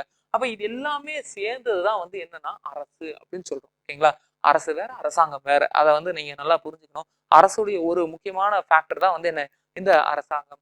ஸோ இவங்க எல்லாருமே இருக்கக்கூடிய இந்த இடத்துல ஃபண்டமெண்டல் ரைட்ஸ் எல்லாமே நம்ம வந்து கொடுக்குறோம். 6 வகையான ரைட்ஸ் இருக்குன்றத பாக்குறோம். அந்த ரைட்ஸும் வாட் இஸ் வாட்ன்ற ரேஞ்சில் தான் குரூப் 4ல வந்து கேட்பாங்க. அதையும் கொஞ்சம் வேகமா வந்து ஒரு கிளான்ஸ் வந்து பார்க்கலாம். இதுல வந்து பாத்தீங்கன்னா ஆர்டிகல் 14 சட்டத்தின் முன் அனைவருக்கும் சட்டத்தின் சமமான பாதுகாப்பு அப்படின்னு சொல்றாங்க. அதாவது சட்டத்தின் முன் அனைவரும் சமம். எல்லாருமே வந்து லாக்கு முன்னாடி வந்து ரொம்ப ஈக்குவலா தான் வந்து ட்ரீட் பண்ணுவாங்க அப்படின்றத சொல்றாங்க. ஆனா சட்டம் வந்து என்னன்னா எல்லாருக்கும் சமமான பாதுகாப்பு வந்து கொடுக்கும் அப்படின்றத சொல்றாங்க. சமமான பாதுகாப்பு அப்படின்னா வந்து என்னன்னா ஒரு பிக்சர் வந்து பார்த்திருப்பீங்க. ஓகேங்களா? ஸோ உயரம் குறைவா வந்து இருக்கிறவங்களுக்கு கொஞ்சம் அதிகமான உயரத்துல ஒரு சேர் கொடுத்து நீங்க வந்து பாருங்க, அது போல. ஓகேங்களா? அப்ப சட்டம் வந்து எல்லாருக்கும் சமமான பாதுகாப்பை வந்து கொடுக்கும் அப்படின்றதுக்கான ஒரு ஒரு எக்ஸாம்பிளா வந்து நீங்க அந்த இமேஜ் வந்து நீங்க வந்து பார்க்கலாம். ஸோ இதுதான் வந்து சட்டத்தின் முன் அனைவரும் சமம். ஆர்டிகல் 15 வந்து பாத்தீங்க அப்படின்னா சில அடிப்படையில், சில காரணங்கள் அடிப்படையிலாம் வந்து என்னன்னா race, religion, caste, birth of place அப்படின்னு சொல்லிட்டு ஒரு 5 ஃபேக்டர் வந்து இருக்கு. அதாவது மதத்தின் அடிப்படையிலையோ, இல்ல இனத்தின் அடிப்படையிலையோ, இல்ல மொழியின் அடிப்படையிலையோ, இல்ல பிறந்த இடத்தின் அடிப்படையிலையோ, பாலினத்தின் அடிப்படையிலையோ ஒரு ஆளுக்கு எந்த வித பாகுபாடும் காட்டக்கூடாது. பட் இது அப்சல்யூட்டா நான் அப்சல்யூட்டான்னு பார்த்தா இதெல்லாம் வந்து நான் அப்சல்யூட். ஓகேங்களா? அப்சல்யூட் கிடையாது. நான் அப்சல்யூட்னா என்னன்னா, இப்ப பாலினத்தின் அடிப்படையில பெண்களுக்கு வந்து என்ன பண்றாங்க, ரிசர்வேஷன் வந்து கொடுக்குறாங்க. ஓகேங்களா, 33% ரிசர்வேஷன் வந்து கொடுக்குறாங்க. ஸோ அது மட்டும் இல்லாம வந்து என்னன்னா, ஜாதியின் அடிப்படையில ஒவ்வொரு காஸ்ட்டுக்குமே வந்து ரிசர்வேஷன்லாம் வந்து இருக்கு. அப்ப பாகுபாடு காட்டக்கூடாதுன்னு சொல்றாங்க. ஆனா பாகுபாடு காட்டுறோமே சார், இதெல்லாம் வந்து எந்த விதத்துல நியாயம் அப்படின்னு கேட்டீங்கன்னா, ஆமா, ஓ நல்லது செய்யறதுக்காக பாகுபாடு காட்டுறாங்க. சிம்பிள். ஓகேங்களா, நீ இந்த ஜாதி அதனால கோயிலுக்குள்ள வரக்கூடாது அப்படின்னு சொன்னா தப்பு. நீங்க இந்த ஜாதி இது நாள் வரையும் உங்களை அடக்கி இந்த சமூகம் வந்து வாழ்ந்து இருந்தது. இத்தனை வருஷமா பண்ண ஒரு விஷயத்துக்கு பிராய்ச்சத்தியம் தேடக்கூடிய வகையில அரசாங்கம் உங்களுக்கு இந்த கேட்டை ஓபன் பண்ணி விடுது. நீங்க குறிப்பிட்ட காலத்துக்கு இந்த கேட்டை யூஸ் பண்ணி கொஞ்சம் முன்னாடி போய் இருங்க அப்படின்னு சொல்றதுக்காக இந்த ரிசர்வேஷன் எல்லாம் வச்சிருக்காங்க. என்னைக்கு இந்த இடத்துல வந்து இந்த ஏற்றத்தாழ்வுலாம் இல்லாம இந்த சமத்துவமான ஒரு நிலை வருதோ, அன்னைக்கு நான் இந்த கேட்டை வந்து க்ளோஸ் பண்ணிடுவேன். அன்னைக்கு இந்த ஆர்டிகல் 15 ஆர்டிகல் 16 இதெல்லாம் பியூர்லி அப்சல்யூட்டா மாறிடும் அப்படின்னு சொல்லிட்டு ஒவ்வொரு 10 வருஷத்துக்கும் ஒரு வாட்டி என்ன பண்ணுவாங்க அப்படின்னா அமெண்ட்மெண்ட் பண்ணி ரிசர்வேஷன் கொடுத்துட்டே தான் இருப்பாங்க. அப்ப இங்க வந்து பாத்தீங்க அப்படின்னா, ஆமா, ஜாதியின் அடிப்படையில பாகுபாடு காட்டக்கூடாது சில கெட்ட விஷயத்துக்கு. பல விஷயங்கள், பல நல்ல விஷயங்கள் இருக்குல்ல, வேலை வாய்ப்பு, கல்வி, இங்கெல்லாம் வந்து பாத்தீங்கன்னா பாகுபாடு காட்டலாம். ஓகேங்களா, பாகுபாடு காட்டலாம் அப்படின்றத சொல்றாங்க. ஓகேங்களா, இப்போ படிக்கிறதுக்கான சூழல் இல்லை. அதே நேரத்துல வந்து என்ன ரொம்ப கஷ்டப்பட்டு படிக்கிறாங்க. அம்மா அப்பாலாம் வந்து படிக்கவே இல்லை. பல தலைமுறையா படிக்காம இப்பதான் முதல் தலைமுறையா வந்து படிக்கிறாங்க. அப்ப அவங்க எவ்வளவு ஸ்ட்ரகிள் பண்ணி படிச்சிருப்பாங்க. ஒரு ஓலை வீட்டுல இருந்து படிச்சிருப்பாங்க. அப்ப அந்த நேரத்துல அவங்களுக்கான கட் ஆஃப கொஞ்சம் கம்மி பண்ணி வச்சிருது நல்லதுதான். ஓகேங்களா, ஏன்னா கட் ஆஃப் எல்லாருக்கும் வந்து ஈக்குவலா இருந்தது அப்படின்னா ஃபர்ஸ்ட் அப்ப ஈக்குவலா இருக்கக்கூடிய ஒரு வாய்ப்பை நம்ம வந்து கொடுக்கணும். அப்ப ஈக்குவலா யாருமே இங்க இல்லை. ஓகேங்களா, படிச்ச ஒரு குடும்பத்துல இருக்கக்கூடிய மாணவனுடைய நிலையும் படிக்காத ஒரு முதல் தலைமுறை பட்டதாரியுடைய நிலையும் வந்து இங்க ஒண்ணு கிடையாது இல்லையா. இங்க சிவாஜியுடைய அப்பா வந்து யாரு அப்படின்னா சாதாரண ஒரு கணக்கு புள்ள வேலை வந்து செய்யறாரு. அதே நேரத்துல வந்து பாத்தீங்கன்னா முகலாய சாம்ராஜ்யத்துடைய கடைசி அரசனான அவுரங்கசீப் 6 தலைமுறையா வந்து என்ன மன்னர். அப்ப 2 பேரும் ஒண்ணு அப்படின்னு கேட்கும்போது ஒண்ணு கிடையாது. சிவாஜி ஃபர்ஸ்ட் கிராஜுவேட் போல, அவுரங்கசீப் வந்து என்ன 6 தலைமுறையா பரம்பரை பணக்காரரா நாட்டுக்கு அரசனா வந்து இருக்காங்க. அப்ப 2 பேரையும் ஒரே தட்டுல வச்சு பார்க்க முடியாது இல்லையா. அதே போலதான் இந்த ரிசர்வேஷனும். என்னைக்கு எல்லாரும் வந்து ஒண்ணா ஆகுறாங்களோ அன்னைக்கு இந்த எல்லாமே இந்த ஆர்டிகல் 15 16 இது எல்லாத்தையும் வந்து நம்ம வந்து அப்சல்யூட்டா வந்து மாத்திடலாம் அப்படின்றது சொல்றாங்க. ஸோ ஆர்டிகல் 16 பொது பணியில, அதாவது வேலை வாய்ப்புல வந்து என்ன பண்றாங்க அப்படின்னா இது போல ரிசர்வேஷனா வந்து நம்ம வந்து கொடுக்கலாம். அதே நேரத்துல வேலை வாய்ப்புல இந்த பாகுபாடு காட்டி வேலை வாய்ப்பு இல்லைன்னு மறுக்க கூடாது. இப்போ ஒரு இடத்துல பிரைவேட் கம்பெனியோ இல்லை ஏதோ ஒரு இடத்துல நீங்க வந்து வேலைக்கு போறீங்க. அப்படி வேலைக்கு போகும்பொழுது நீங்க இந்த கேஸ்ட் அதனால நாங்க வேலை தர மாட்டோம், நீங்க இந்த கேஸ்ட் அதனால நாங்க இந்த பணியை வந்து கொடுக்க மாட்டோம் அப்படின்னு சொல்லி மறுக்கவும் கூடாது.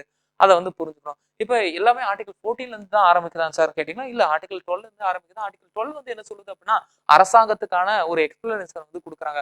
அரசாங்கம்னா என்ன, ஓகேங்களா, அரசாங்கம் தான் இந்த ஃபண்டமெண்டல் ரைட்ஸ் வந்து கொடுத்தாகணும். ஃபர்ஸ்ட் அரசாங்கம்னா என்னன்னு தெரியணும் இல்லையா. அப்ப அரசாங்கம்னா என்னன்னு ஒரு டெஃபினிஷன் கொடுக்கறதே ஆர்டிகல் 12 தான். ஓகேங்களா, ஆர்டிகல் 13 வந்து என்ன சொல்றாங்க அப்படின்னா, ஒருவேளை இந்த அரசாங்கத்துக்குள்ள எல்லாமே வருங்க. ஓகேங்களா, நம்ம சென்ட்ரல் கவர்மெண்ட் ஸ்டேட் கவர்மெண்ட் மட்டும் இல்ல, இப்ப ஸ்கூல் அதுவுமே வந்து என்ன அரசு தான். காலேஜ் அதுவுமே வந்து அரசு தான். காலேஜ்ல பாகுபாடு காட்டக்கூடாது. ஜாதியின் அடிப்படையில நீங்க இந்த ஜாதின்னு சொல்லிட்டு இல்ல நீங்க இந்த பாலினம் சொல்லிட்டு நாங்க இந்த சீட்டு கொடுக்க மாட்டோம், பொம்பளை பிள்ளைக்கெல்லாம் இந்த படிப்பு செட் ஆகாதமான்னு சொன்னா தப்பு தான். ஓகேங்களா, அப்ப அந்த இடத்துல உங்களுக்கான கல்வியை வந்து மறுக்கப்படுது அப்படின்னா அப்ப அது அரசு இல்லையா. ஆமா, அது அரசு அந்த இடத்துல மறுக்கப்படுது. அப்ப உங்களுக்கு ஆர்டிகல் 14 வந்து வயலேட் ஆகுது, ஆர்டிகல் 15 16 வயலேட் ஆகுது. அப்ப ஜாதியின் அடிப்படையில எனக்கு வந்து என்ன இல்ல பாலினத்தின் அடிப்படையில எனக்கு சீட்டு கொடுக்க மாட்டாங்க அப்படின்னு சொல்லிட்டு நீங்க வந்து போய் நிக்கலாம், சுப்ரீம் கோர்ட்லயே நேரடியா போய் நிக்கலாம். அப்ப எங்கெங்கெல்லாம் உங்களுடைய ஃபண்டமெண்டல் ரைட்ஸை நீங்க வாங்கிக்கலாம் அப்படின்னு சொல்லக்கூடியதுதான் ஆர்டிகல் 12. எங்கெங்க அப்படின்னு ஆர்டிகல் 13 வந்து என்ன சொல்லுது அப்படின்னா, ஒருவேளை இந்த அரசாங்கம் இந்த அரசுக்குள்ள நிறைய இருக்கு, ஏதோ ஒரு சர்க்குலர் வந்து பாஸ் பண்றாங்க. ஓகேங்களா, நாங்க இவங்களுக்கு சீட்டு தர மாட்டோம், நாங்க இவங்க இந்த மக்களுக்கு வந்து என்ன எதுவும் பண்ண மாட்டோன்ற போல ஒரு ஒரு பாகுபாடு காட்டுறது போல ஒரு சர்க்குலர் அனுப்புறாங்கன்னா அதை கேன்சல் பண்ணக்கூடிய அதிகாரம் யாருக்கு இருக்கு அப்படின்னா கோர்ட்டுக்கு வந்து இருக்கு. கோர்ட் வந்து என்ன பண்ணும்னா ஜுடிஷியல் ரிவ்யூ வந்து பண்ணும். ஓகேங்களா, அதெல்லாம் இல்ல, நீங்க பண்றது கான்ஸ்டியூஷனுக்கு அகெயின்ஸ்ட், அதெல்லாத்தையும் கேன்சல் பண்ணுங்க அப்படின்னு வந்து சொல்றாங்க. ஓகேங்களா, அதெல்லாம் ஆர்டிகல் 12 அண்ட் 13. ஆர்டிகல் 17 தீண்டாமையோடைய ஒழிப்பு. இப்ப இந்த தீண்டாமைன்னு சொல்லக்கூடிய அன்டச்சபிலிட்டிக்கு ஏதாவது டெஃபினிஷன் இருக்காங்க, டெஃபினிஷன் வந்து சுத்தமா இல்லை. ஏன்னா தீண்டாமைக்கு டெஃபினிஷன் வந்து கொடுத்துட்டோம் அப்படின்னா தீண்டாமை வெவ்வேறு வடிவத்துல வரும். ஓகேங்களா, தீண்டாமைக்கு வந்து வந்து வடிவத்தையும் உருவத்தையும் நம்மளால வந்து பார்க்க முடியாது. அது வந்து வெவ்வேறு வடிவத்துல வெவ்வேறு காலகட்டத்துக்கு ஏற்ற மாதிரி மாறிட்டே எப்பவுமே இருக்கும். ஓகேங்களா, அந்த அன்டச்சபிலிட்டின்றது அப்ப எப்பெல்லாம் வந்து நீங்க வந்து தீண்டத்தகாதவர்களா மாற்றப்படுகிறீர்களோ அது போல எண்ணம் உங்களுக்குள்ள வருதோ, இல்ல சார் இவங்க என்ன ட்ரீட் பண்ற விதம் வந்து கொஞ்சம் தப்பா இருக்கு, இவங்க வேற விதமா வந்து தீண்டாமையை வந்து கடைபிடிக்கிறாங்க அப்படின்னு உங்களுக்கு தோணுச்சுன்னா கூட நீங்க வந்து இந்தியாவினுடைய இந்த ஃபண்டமெண்டல் ரைட்ஸ் உடைய பாதுகாவலனா இருக்கக்கூடிய சுப்ரீம் கோர்ட் உடைய கதவை தட்டுங்க அப்படின்னு சொல்றாங்க. அப்ப தீண்டாமைக்கு டெஃபினேஷன் எல்லாம் வந்து கொடுக்கல. சோ தீண்டாமைன்றது தப்புன்றத சொல்றாங்க ஆர்டிகல் 17. அது மட்டும் இல்லாம பட்டங்கள், டைட்டில்ஸ், ஓகேங்களா, இந்த ஜாதி பேர்லாம் வந்து இருக்கு இல்லையா, அந்த ஜாதி பேர் எல்லாத்தையும் வந்து ரிமூவ் பண்ணுங்க. படிச்சு நான் பட்டம் வாங்குறேன் அது வச்சுக்கலாம். ராணுவத்துல சேர்ந்து நான் பட்டம் வாங்குறேன், மேஜர் சரவணன் வச்சுக்கோங்க, ஓகேங்களா. அப்ப இந்த ராணுவ பட்டங்கள், இந்த படிப்பு சார்ந்த பட்டங்கள்லாம் வந்து வச்சுக்கலாம். ஆனா பரம்பரையா சில பட்டங்கள் வருது இல்லையா, அந்த பட்டங்களை பேருக்கு பின்னாடி வந்து போட்டுக்கிறது தப்பு அப்படின்றத சொல்றாங்க, ஓகேங்களா. ஏன்னா அது நீங்க அந்த குடும்பத்துல பிறந்ததுனாலே அந்த பட்டம் வந்து கிடைக்குது. பட் இந்த படிப்புன்றது அப்படி கிடையாது, இந்த விருதுகள்ன்றது அப்படி கிடையாது, ஓகேங்களா. அது நீங்க சாதிச்சுங்க, உங்க பசங்களுக்கு அதே பட்டம் போகுமானா போகாது. அவங்க சாதிச்சா அவங்க பட்டம் வாங்கிக்கலாம், படிச்சோ இல்லைன்னா வந்து என்ன வேலையிலயோ அந்த பட்டங்கள்லாம் வந்து வாங்கிக்கலாம். அப்ப பட்டங்கள் ஒழிப்பு, அப்ப இது எல்லாமே வந்து என்ன சொல்றாங்க அப்படின்னா இந்த ஈக்குவாலிட்டியை பத்தி பேசுறாங்க, சமத்துவ உரிமையை பத்தி பேசுறாங்க, ஓகேங்களா. சரி, அந்த ரிசர்வேஷனை பத்தி நம்ம வந்து பாக்குறோம் இல்லையா, அந்த ரிசர்வேஷனை பத்தி பாக்குறதுல ரொம்ப முக்கியமான ஒரு இடமா வந்து இந்த இடத்த நான் வந்து பாக்குறேன். இல்ல முதல்ல வந்து பாத்தீங்கன்னா பேக்வர்ட் கிளாஸ்க்கான கமிஷனை வந்து எப்போ உருவாக்குனாங்க, 1953 காக்கா கலேல்கருடைய கமிட்டி. அது மட்டும் இல்லாம சுப்ரீம் கோர்ட் வந்து 1963 வந்து என்ன சொல்றாங்க அப்படின்னா டோட்டல் ரிசர்வேஷன் வந்து 50% தாண்டி போகக்கூடாதுன்ற ஒரு வரலாற்று சிறப்பு மிக்க ஒரு தீர்ப்பை வந்து கொடுக்குறாங்க. மண்டல் கமிஷனா 1979 மொராஜி தேசாய் அவர்கள் வந்து என்ன அமைச்சாரு. 1980 மண்டல் கமிஷன் வந்து அவங்க வந்து என்ன பண்றாங்க, ரிப்போர்ட் வந்து சப்மிட் பண்றாங்க. அதுல வந்து என்ன சொல்றாங்க அப்படின்னா 3743 ஜாதிகள் வந்து இந்தியாவில் இருக்கு. அந்த ஜாதிகள், அதாவது 3743 கம்யூனிட்டிஸ் ரொம்ப பேக்வர்ட்ல இருக்காங்க. ஸோ அவங்களுடைய பாப்புலேஷன் மட்டுமே பார்த்தீங்கன்னா 52%, ஓகேங்களா. அப்ப இந்தியாவில் பாதி பாப்புலேஷனுக்கு மேல இருக்கக்கூடிய மக்கள் வந்து என்னன்னா ரொம்ப பேக்வர்டா தாங்க இருக்காங்க. இப்ப இவங்களுக்கு நம்ம வந்து ரிசர்வேஷன் கொடுக்கலாம். இது வந்து என்னன்னா பேக்வர்ட் கம்யூனிட்டி, ஓகேங்களா. எஸ்சி எஸ்டி கிடையாது, இவங்கெல்லாம் வந்து என்ன பேக்வர்ட், ஓகேங்களா. எஸ்சி எஸ்டியும் சேர்ந்துட்டோம்னா அதுவும் வந்து சேர்ந்து ஒரு 70-80% தானே பாப்புலேஷன். அப்ப இந்த பேக்வர்ட் கம்யூனிட்டிக்குன்னு சொல்லிட்டு இந்த பேக்வர்ட் கம்யூனிட்டிக்குன்னு சொல்லிட்டு 27% வரையும் ரிசர்வேஷன் வந்து கொடுக்கலாம் அப்படின்னு சொல்லிட்டு மண்டல் கமிட்டி வந்து என்ன பண்றாங்க, ரிசர்வேஷன் கொடுக்குறாங்க. அப்ப எஸ்சிக்கு எஸ்டிக்கு ஸோ 15 + 7.5, ஓபிசின்னு சொல்லக்கூடிய பேக்வர்ட் கிளாஸ்க்கு வந்து பார்த்தீங்கன்னா 27%, டோட்டலாக 49.5% அப்படின்றத சொல்றாங்க. பட் இருந்தாலும் இந்த மண்டல் கமிட்டியுடைய இந்த ரிப்போர்ட்டை யாரு வந்து இம்ப்ளிமெண்ட் பண்றாங்க அப்படின்னா ஒரு 10 வருஷம் கழிச்சு விபி சிங் தான் வந்து இம்ப்ளிமெண்ட் பண்றாங்க. அதுக்கப்புறம் பாத்தீங்கன்னா நரசிம்ம ராவ் அவர் என்ன தெரியுமா சொல்றாரு, எக்கனாமிக்கலி வீக்கர் செக்ஷனுக்கு ஒரு 10% ரிசர்வேஷனை கொண்டுட்டு வரேன்னு சொல்லிட்டு 1991 வந்து கொண்டுட்டு வராரு, ஓகேங்களா. ஏன் எஸ்சி எஸ்டிக்கு ரிசர்வேஷன் 1950 கொடுக்குறாங்க, ஓகேங்களா. ஓபிசிக்கு ரிசர்வேஷன் வந்து என்ன 1990 வந்து கொடுக்குறாங்க. ஆனா ஓபிசிக்கு ரிசர்வேஷன் கொடுக்கும்போது, பேக்வர்ட் கிளாஸ்க்கு ரிசர்வேஷன் கொடுக்கும்போது ஃபார்வர்ட்லயும் எக்கனாமிக்கலா நாங்க வந்து வீக்கரா இருக்கும்னு சொல்லிட்டு சில கேஸ்ட் வந்து என்ன பண்றாங்க அப்படின்னா போராட்டங்களை வந்து எடுக்கிறாங்க. ஸோ அதன் அடிப்படையில இடபிள்யூஎஸ் அந்த இதுவும் வந்து கொடுக்குறாங்க, அந்த ரிசர்வேஷனையும் வந்து கொடுக்குறாங்க. பட் இருந்தாலுமே அப்ப வந்து என்ன பண்ணிட்டாங்க அப்படின்னா அதெல்லாம் வந்து வயலேட் பண்ணிட்டாங்க சுப்ரீம் கோர்ட், ஏன்னா 50% தாண்டி போயிடுச்சு, ஓகேங்களா. பட் இப்போ வந்து என்ன அந்த எக்கனாமிக்கலி வீக்கர் செக்ஷன்லாம் கூட வந்து இருக்கு அப்படின்றத நம்ம வந்து பாக்குறோம். பட் இருந்தாலுமே இந்த ராம் நந்தன் கமிட்டி, ஓகேங்களா, இவங்க வந்து ரொம்ப முக்கியமா வந்து பார்க்கக்கூடியது 1993 ஒரு கேஸ், ஓகேங்களா. 1992 இந்திரா சாயனி கேஸ். அதன் அடிப்படையில் 1993 என்சிபிசியை வந்து உருவாக்குறாங்க, national commission for backward class. இந்த கிளாஸின் அடிப்படையில ராம் நந்தன் கமிட்டியை வந்து உருவாக்குறாங்க. அவங்க என்ன சொல்றாங்கன்னா ஓபிசி இருந்தாலே இந்த ரிசர்வேஷன் கொடுக்கணும்ன்ற அவசியம் இல்லை, ஓபிசியுமே வந்து கிரீமி லேயர், நான் கிரீமி லேயர் அப்படின்னு வந்து பிரிச்சு ரிசர்வேஷன் வந்து கொடுக்கலாம் அப்படின்றத சொல்றாங்க. ஸோ அடுத்து வந்து பாத்தீங்கன்னா தமிழ்நாட்டில் வந்து ரிசர்வேஷன் வந்து பாத்தீங்கன்னா 50% வந்து தாண்டி இருக்கு. ஸோ அதுக்கான ரீசன் வந்து பாத்தீங்கன்னா 1995 76வது சட்ட திருத்தம் மூலியமா 9th ஷெட்யூல்ல வந்து பண்ணாங்க. என்ன பண்ணாங்க அப்படின்னா இந்த 1994 தமிழ்நாடுடைய ரிசர்வேஷன் பாலிசியை எடுத்துட்டு போய் அந்த 9th ஷெட்யூல்ல வந்து வச்சாங்க. ஸோ இது மூலியமா வந்து சுப்ரீம் கோர்ட்டால வந்து கேள்விகள் வந்து கேட்க முடியாது அப்படின்னு சொல்லக்கூடிய கான்செப்ட் தான் இது, ஓகேங்களா. ஸோ இதுலயுமே இப்போ வந்து நிறைய மாற்றங்கள்லாம் வந்து வந்துருச்சு. சரி, ஓகே. அடுத்து வந்து பாத்தீங்கன்னா வந்து சுதந்திர உரிமை 6 உரிமை இருக்குங்க, ஓகேங்களா. ஸோ அது மட்டும் இல்லாம கைது செய்வதற்கான பாதுகாப்பு உரிமை இருக்கு, வாழக்கூடிய உரிமை இருக்கு, கல்விக்கான உரிமை இருக்கு, மற்றும் கைது மற்றும் தடுப்பு காவலுக்கான பாதுகாப்பு அப்படின்னு சொல்லிட்டு இங்க வந்து என்ன ஒரு 5 உரிமைகளை வந்து கொடுத்திருக்காங்க. இதுதான் வந்து சுதந்திர உரிமை. இதுல வந்து என்னன்னா இந்த முதல் ஆர்டிகல் 19 இருக்கக்கூடிய 6 உரிமைகளை வந்து நம்ம வந்து பார்க்கணும். 6 உரிமைனா பேசலாங்க, கூட்டம் கூடலாம், சங்கம் அமைக்கலாம், ஓகேங்களா. எங்க வேணாலும் வந்து நீங்க வந்து மைக்ரேட் ஆகலாம், அங்க போய் வந்து ரெசிடென்சியெல்லாம் வந்து தங்கலாம், விரும்பின தொழிலை வந்து செய்யலாம். பட் இது எல்லாமே வந்து அப்சல்யூட்டா நான் அப்சல்யூட்டா நான் அப்சல்யூட். ஓகேங்களா? விரும்பின தொழில் செய்யலாம்னு சொல்லிட்டு போலி டாக்டர்கள் வந்து உருவாகக்கூடாது. ஓகேங்களா? எங்க வேணாலும் குடியேறலாம்னு சொல்லிட்டு ரிசர்வ் ஃபாரஸ்ட்ல போய் உட்கார்ந்துக்க கூடாது, மலைவாழ் மக்கள் இருக்கக்கூடிய இடத்துல போய் உட்காரக்கூடாது. கூட்டம் கூடலாம்னு சொல்லிட்டு ஆயுதத்தோடலாம் வந்து கூட்டம் கூடக்கூடாது, சங்கம் அமைக்கலாம்னு சொல்லிட்டு அந்த சங்கத்துல வந்து இல்லீகல் ஆக்டிவிட்டி எல்லாம் வந்து பண்ணக்கூடாது. ஓகேங்களா? பேசலாம்னு சொல்லிட்டு இந்தியாவுடைய இறையாண்மையை பாதிக்கக்கூடிய அளவுலாம் வந்து பேசக்கூடாது. ஓகேங்களா? உங்களுக்கு பேசுறதுக்கான உரிமை இருக்கு, எல்லாமே வந்து என்ன ஒரு சர்டைன் லிமிட்டேஷனோடு தான் வந்து இருக்கு. ஓகேங்களா? யாரையும் பாதிக்காம இந்தியாவினுடைய பாதுகாப்புக்கு அச்சுறுத்தல் ஏற்படுத்தாத வகையில இந்த உரிமைகள் எல்லாத்தையும் வந்து நீங்க வந்து அனுபவிக்கலாம் அப்படின்னு சொல்றதுதான் ஆர்டிகல் 19. ஓகேங்களா? ஸோ ஆர்டிகல் 19 பத்தி பார்த்தோமா. அதுக்கப்புறம் பாத்தீங்கன்னா வந்து கைது செய்வதிலிருந்து பாதுகாப்பதற்கான உரிமைகள் இருக்கு, வாழ்வு மற்றும் சுதந்திரத்துக்கான பாதுகாப்பு, கல்விக்கான உரிமை, கைது மற்றும் தடுப்புக்கான காவல் உரிமை. ஓகேங்களா? இது எல்லாமே வந்து அடுத்தடுத்து வந்து இருக்கு. இது எல்லாமே வந்து நீங்க வந்து பாத்தீங்க அப்படின்னா ஆல்ரெடி ஓல்டு கிளாஸ்லயே வந்து சொல்லியிருக்கோம். ஓகேங்களா? ப்ரிவென்டிவ் அரெஸ்ட் அண்ட் புனிட்டிவ் அரெஸ்ட்னு சொல்லிட்டு ரெண்டா வந்து இருக்கு. ஓகேங்களா? இந்த ஆர்டிகல் 22, இந்த ஆர்டிகல் 20 இது எல்லாமே வந்து என்னன்னா, எஸ் நம்மள வந்து அரெஸ்ட் பண்றாங்க, அரெஸ்ட் பண்ணும்பொழுது நமக்கான லீகல் ஆஃபீஸர் கிட்ட பேசுறதுக்கான அந்த ரைட்ஸ் வந்து இருக்கு. ஓகேங்களா? அரெஸ்ட் பண்ணவொன்னே கோர்ட்ல போய் ஆஜர்படுத்தணும், இந்த ரூல்ஸ் எல்லாம் வந்து இருக்கு. ஓகேங்களா? ஸோ இது எல்லாத்தை பத்தி சொல்றதுதான் இந்த ஆர்டிகல் 20 அண்ட் ஆர்டிகல் 22. இதுல இன்னும் வந்து சொல்லுவாங்க, ஒரு குற்றத்துக்கு ஒரு தண்டனை, அது போல ஒரு விஷயங்கள்லாம் கூட வந்து என்ன அப்கமிங்ல வந்து நம்ம வந்து பார்க்கலாம். ஸோ இதுல வந்து பாத்தீங்கன்னா வாழும் மற்றும் சுதந்திரத்துக்கான பாதுகாப்பு அப்படின்னு பார்க்கும் பொழுது நீங்க வந்து என்னன்னா, இப்போ நீங்க படிச்ச படிப்பு இல்ல நீங்க விரும்புற படிப்பை வந்து படிக்க முடியலனாலும் உங்களுடைய ஃபண்டமெண்டல் ரைட்ஸ் வந்து போகுது அப்படின்னு சொல்றதுதான் இந்த வாழும் மற்றும் சுதந்திரத்துக்கான உரிமை. இப்ப நீங்க வந்து கருணை சாவை வந்து அடைய விரும்புறீங்கன்னா கூட அது கூட இந்த உரிமையில தான் வந்து வரும். ஓகேங்களா? ஒரு மனிதன் கண்ணியமாக வாழவோ அல்லது ஒரு மனிதன் உடலுடைய இயலாமையின் காரணமாக கண்ணியமாக சாவதையோ கூட இங்க வந்து என்ன ஃபண்டமெண்டல் ரைட்ஸ்ல வந்து வச்சிருக்காங்க. அந்த ரைட்ஸ் தான் ஆர்டிகல் 21. அதுக்கப்புறம் பாத்தீங்கன்னா வந்து கல்விக்கான உரிமை ரொம்ப முக்கியமான உரிமை. இந்த கல்விக்கான உரிமையை பொறுத்தவரையும் ஸோ நீங்க வந்து பேசிக்கா வந்து படிக்கலாம். ஓகேங்களா? ஸோ அந்த படிக்கிறது உங்களுடைய ஃபண்டமெண்டல் ரைட்ஸ். அந்த ஃபண்டமெண்டல் ரைட்ஸை கண்டிப்பா நீங்க அடையணுன்றதுக்காக அரசாங்கம் நிறைய சலுகைகள் வந்து கொடுக்குது. ஓகேங்களா?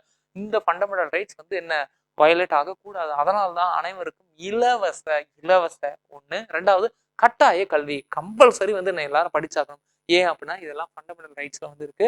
ஸோ இதெல்லாம் ஜஸ்டிசபிள், நீங்க வந்து கோர்ட்ல போய் கேஸும் போடலாம் அப்படின்றத சொல்றாங்க. ஓகேங்களா? ஸோ அடுத்து வந்து பாத்தீங்க அப்படின்னா எஸ் இங்க ஓகேவா?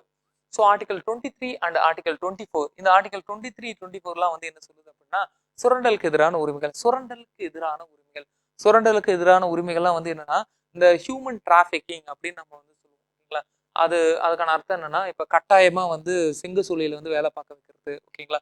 கட்டாயமா வந்து என்னன்னா ஒரு பெண்களை வந்து கடத்தி வந்து பாலியல் தொழில் வந்து செய்ய வைக்கிறது, சிறுமிகள் சிறுவர்கள்லாம் வந்து கடத்தி வந்து பிச்சை எடுக்க வைக்கிறது, இது எல்லாமே வந்து என்ன ஆர்டிகல் 23 படி தப்பு. ஓகேங்களா? அப்ப இது எல்லாமே வந்து என்ன சட்ட விரோத ஆள் கடத்தல வந்து வந்துடும். ஓகேங்களா?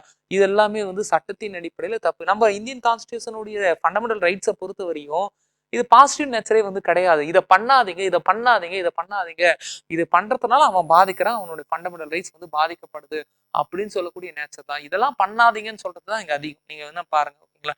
ஆட்கடத்தல் தப்பு அப்படின்னு சொல்றாங்க. அப்ப ஆர்டிகல் 24 இங்க 24ல வந்து என்ன சொல்றாங்க அப்படின்னா குழந்தைங்களை படிக்க வைக்கணும், அது அவங்களுடைய ஃபண்டமெண்டல் ரைட்ஸ். அதே நேரத்துல குழந்தைகள் வேலைக்கும் போகக்கூடாது. வேலைக்கு போகாம இருந்தா தானே படிக்க முடியும். அப்ப வேலைக்கு போக கூடாதுன்னே சொல்றதுக்குன்னு ஒரு ஆர்டிகல் இருக்கு. அதான் வந்து குழந்தை தொழிலாளர்களை பணியில் அமர்த்த தடை. இதுலயுமே வந்து என்ன நிறைய ரூல்ஸ் அண்ட் ரெகுலேஷன்லாம் வந்து இருக்கு. சொந்த தொழிலாம் வந்து செய்யலாம். ஓகேங்களா? ஸ்கூலுக்கு போயிட்டு வந்து சொந்த தொழிலாம் வந்து செய்யலாம். அதுல வந்து தவறு இல்லை ஒண்ணு.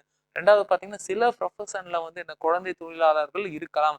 எக்ஸாம்பிள் வந்து சினிமாலாம் வந்து 14 வயசுக்குள்ள இருக்க ரோல்லாம் வந்து நடிக்கிறாங்க இல்லையா? அப்ப அதெல்லாம் வந்து என்ன பர்மிட்டட் தான். ஓகேங்களா? அப்ப சில எக்ஸப்ஷனல் கேசஸ் வந்து இருக்கு. நீங்க அப்ப சினிமாலாம் வந்து நடிக்கக்கூடாதான்னு சொல்லிட்டு நிறைய பேர் கமெண்ட் கேட்டிருந்தீங்க இல்லையா? அதுக்கான ஆன்சர் தான் இது. ஓகேங்களா? ஸோ இதை பத்தி சொல்லக்கூடியது ஆர்டிகல் 23 அண்ட் ஆர்டிகல் 24. ஓகேங்களா? அடுத்து வந்து பாத்தீங்கன்னா இந்த ஆர்டிகல் 23ல வந்து எல்லாமே வந்து சொல்றாங்க. எதெல்லாம் வந்து ஆர்டிகல் 23 படி வந்து தப்பு, ஒண்ணு இல்ல குழந்தைகளை வாங்குறது, விற்கிறது, தேவதாசி முறை. ஓகேங்களா? அதனாலதான் வந்து தேவதாசி முறையை வந்து ஒழிக்கிறாங்க, குழந்தை தொழிலாளர் வந்து ஒழிக்கிறாங்க, விபச்சாரத்தை வந்து ஒழிக்கிறாங்க, கொத்தடிமையை வந்து என்ன ஒழிக்கிறாங்க. அப்போ ஒழிக்கக்கூடிய சட்டங்களும் வந்து உருவாகுது. ஓகேங்களா? சம ஊதிய சட்டமும் வந்து வருது. ஓகேங்களா? விருப்பமின்றி பாண்டட் லேபர் அதுவும் வந்து தப்பு. ஓகேவா? ஸோ இது எல்லாமே வந்து தப்பு. 2 வருஷம் 3 வருஷம் கம்பல்சரி வேலை செய்யணும்னு சொல்லிட்டு நான் கடன் கொடுத்த மாதிரி வந்து என்ன கொடுத்து வெத்து பேப்பர்லாம் வந்து எழுதி வாங்கி அவங்கள வந்து என்ன பண்றாங்க, மிரட்டி வேலை வாங்கிட்டே இருப்பாங்க. அடுத்து வந்து பாத்தீங்க அப்படின்னா இந்த மதச்சார்பற்ற அரசியலமைப்பு சீர்திருத்த சட்டம் சொல்லிட்டு 1976ல வந்து என்ன பண்ணாங்க அப்படின்னா சட்டத்தை வந்து கொண்டுட்டு வந்தாங்க. இப்ப மத சுதந்திர உரிமைகள், மதம் சார்ந்த உரிமைகளை பத்தி நம்ம வந்து பார்க்கணும். மத உரிமைகள் பாத்தீங்க அப்படின்னா நீங்க வந்து ஒரு சில மதத்தை வந்து ஃபாலோ பண்ணலாம், பரப்பலாம், எல்லாமே வந்து ஆர்டிகல் 25ல வந்து இருக்கு. ஓகேங்களா? ஸோ அது மட்டும் இல்லாம அந்த ஆர்டிகல் 26ல வந்து என்ன சொல்றாங்க அப்படின்னா, இப்போ மதம் சார்ந்து நீங்க வந்து என்னன்னா ஒரு ஒரு அமைப்பை வந்து நிர்வகிக்கலாம், குழுக்களை வந்து நிர்வகிக்கலாம். அப்ப சன்மார்க்க சங்கமா இருக்கட்டும், இல்லைன்னா வந்து சர்ச்சா இருக்கட்டும், மசூதியா இருக்கட்டும். அப்ப அந்த மதம் சார்ந்த நிறுவனங்களை வந்து நிர்வகிக்கலாம் அப்படின்றத சொல்றாங்க. அது மட்டும் இல்லாம ஆர்டிகல் 27 என்ன சொல்லுது அப்படின்னா, இந்த ஒரு குறிப்பிட்ட மதத்தை ஃபாலோ பண்றதுக்காக ஏதாவது டாக்ஸ் கட்டணுமா அரசாங்கத்துக்கு, அப்படிலாம் கட்ட வேணாம். ஜெசியா டாக்ஸ் எல்லாம் இருந்ததுல அது போல டாக்ஸ் எல்லாம் வந்து கிடையாது அப்படின்றது சொல்றாங்க. உங்களுக்குள்ள குழுவுல வந்து காசு வசூல் பண்ணி நீங்க வந்து ஒரு ஃபெஸ்டிவல் நடத்துறீங்க, திருவிழா நடத்துறீங்கன்னா அதுக்கும் இதுக்கும் சம்மந்தம் இல்லை. ஓகேங்களா? அதே இடத்துல கூட சொல்றாங்க, நீங்க ஃபெஸ்டிவல் நடத்துறதுக்கு நான் டொனேஷன் கொடுக்கறதும் உங்க உரிமை, டொனேஷன் கொடுக்க மாட்டேன்னு சொல்றதும் உங்க உரிமை. அதை சொல்றதுதான் வந்து என்ன ஆர்டிகல் 27. ஆர்டிகல் 28 வந்து என்ன சொல்றது அப்படின்னா, எஸ் நான் கிறிஸ்டினாவே இருந்தாலுமே நான் அந்த மத போதனையில நான் கலந்துக்கணும்ன்ற அவசியம் இல்லை அப்படி நீங்க முடிவு பண்ணிட்டா கலந்துக்கணும்ன்ற அவசியம் கிடையாது. ஓகேங்களா? ஸோ எந்த ஒரு மத போதனையுமே நம்ம வந்து கலந்துக்கணுன்ற அவசியம் வந்து கிடையாது அப்படின்றத சொல்றாங்க. ஓகேங்களா? ஸோ இது எல்லாமே வந்து ஆர்டிகல் 25ல ஆரம்பிச்சு ஆர்டிகல் 28 வரையும் இருக்கு. இது எல்லாமே வந்து மத சுதந்திரம் சார்ந்த ஒரு உரிமைகளை நம்ம வந்து பார்க்கிறோம். ஓகேங்களா? ஸோ அடுத்தது வந்து கலாச்சாரம். இப்ப கலாச்சாரத்தை பத்தி நம்ம வந்து பார்க்கிறோம் அப்படின்னா மைனாரிட்டியோடைய அந்த விஷயம். மைனாரிட்டின்னு பாத்தீங்கன்னா லாங்குவேஜ் அடிப்படையிலும் வந்து இருக்கு, ரிலீஜியன் அடிப்படையில வந்து இருக்கு. அவங்களுக்கான சில உரிமைகள், அவங்களுடைய கலாச்சாரத்தை வந்து பாதுகாக்கக்கூடிய அவங்க வந்து இன்ஸ்டிடியூஷன் வந்து வச்சுக்கலாமா? எஸ் வச்சுக்கலாம். ஓகேங்களா? அப்ப அது மட்டும் இல்லாம அவங்களுடைய நலன்களை பாதுகாக்கிறதுக்கான சொல்லக்கூடிய உரிமைகள் தான் கல்வி மற்றும் கலாச்சார உரிமைகள். ஆமா.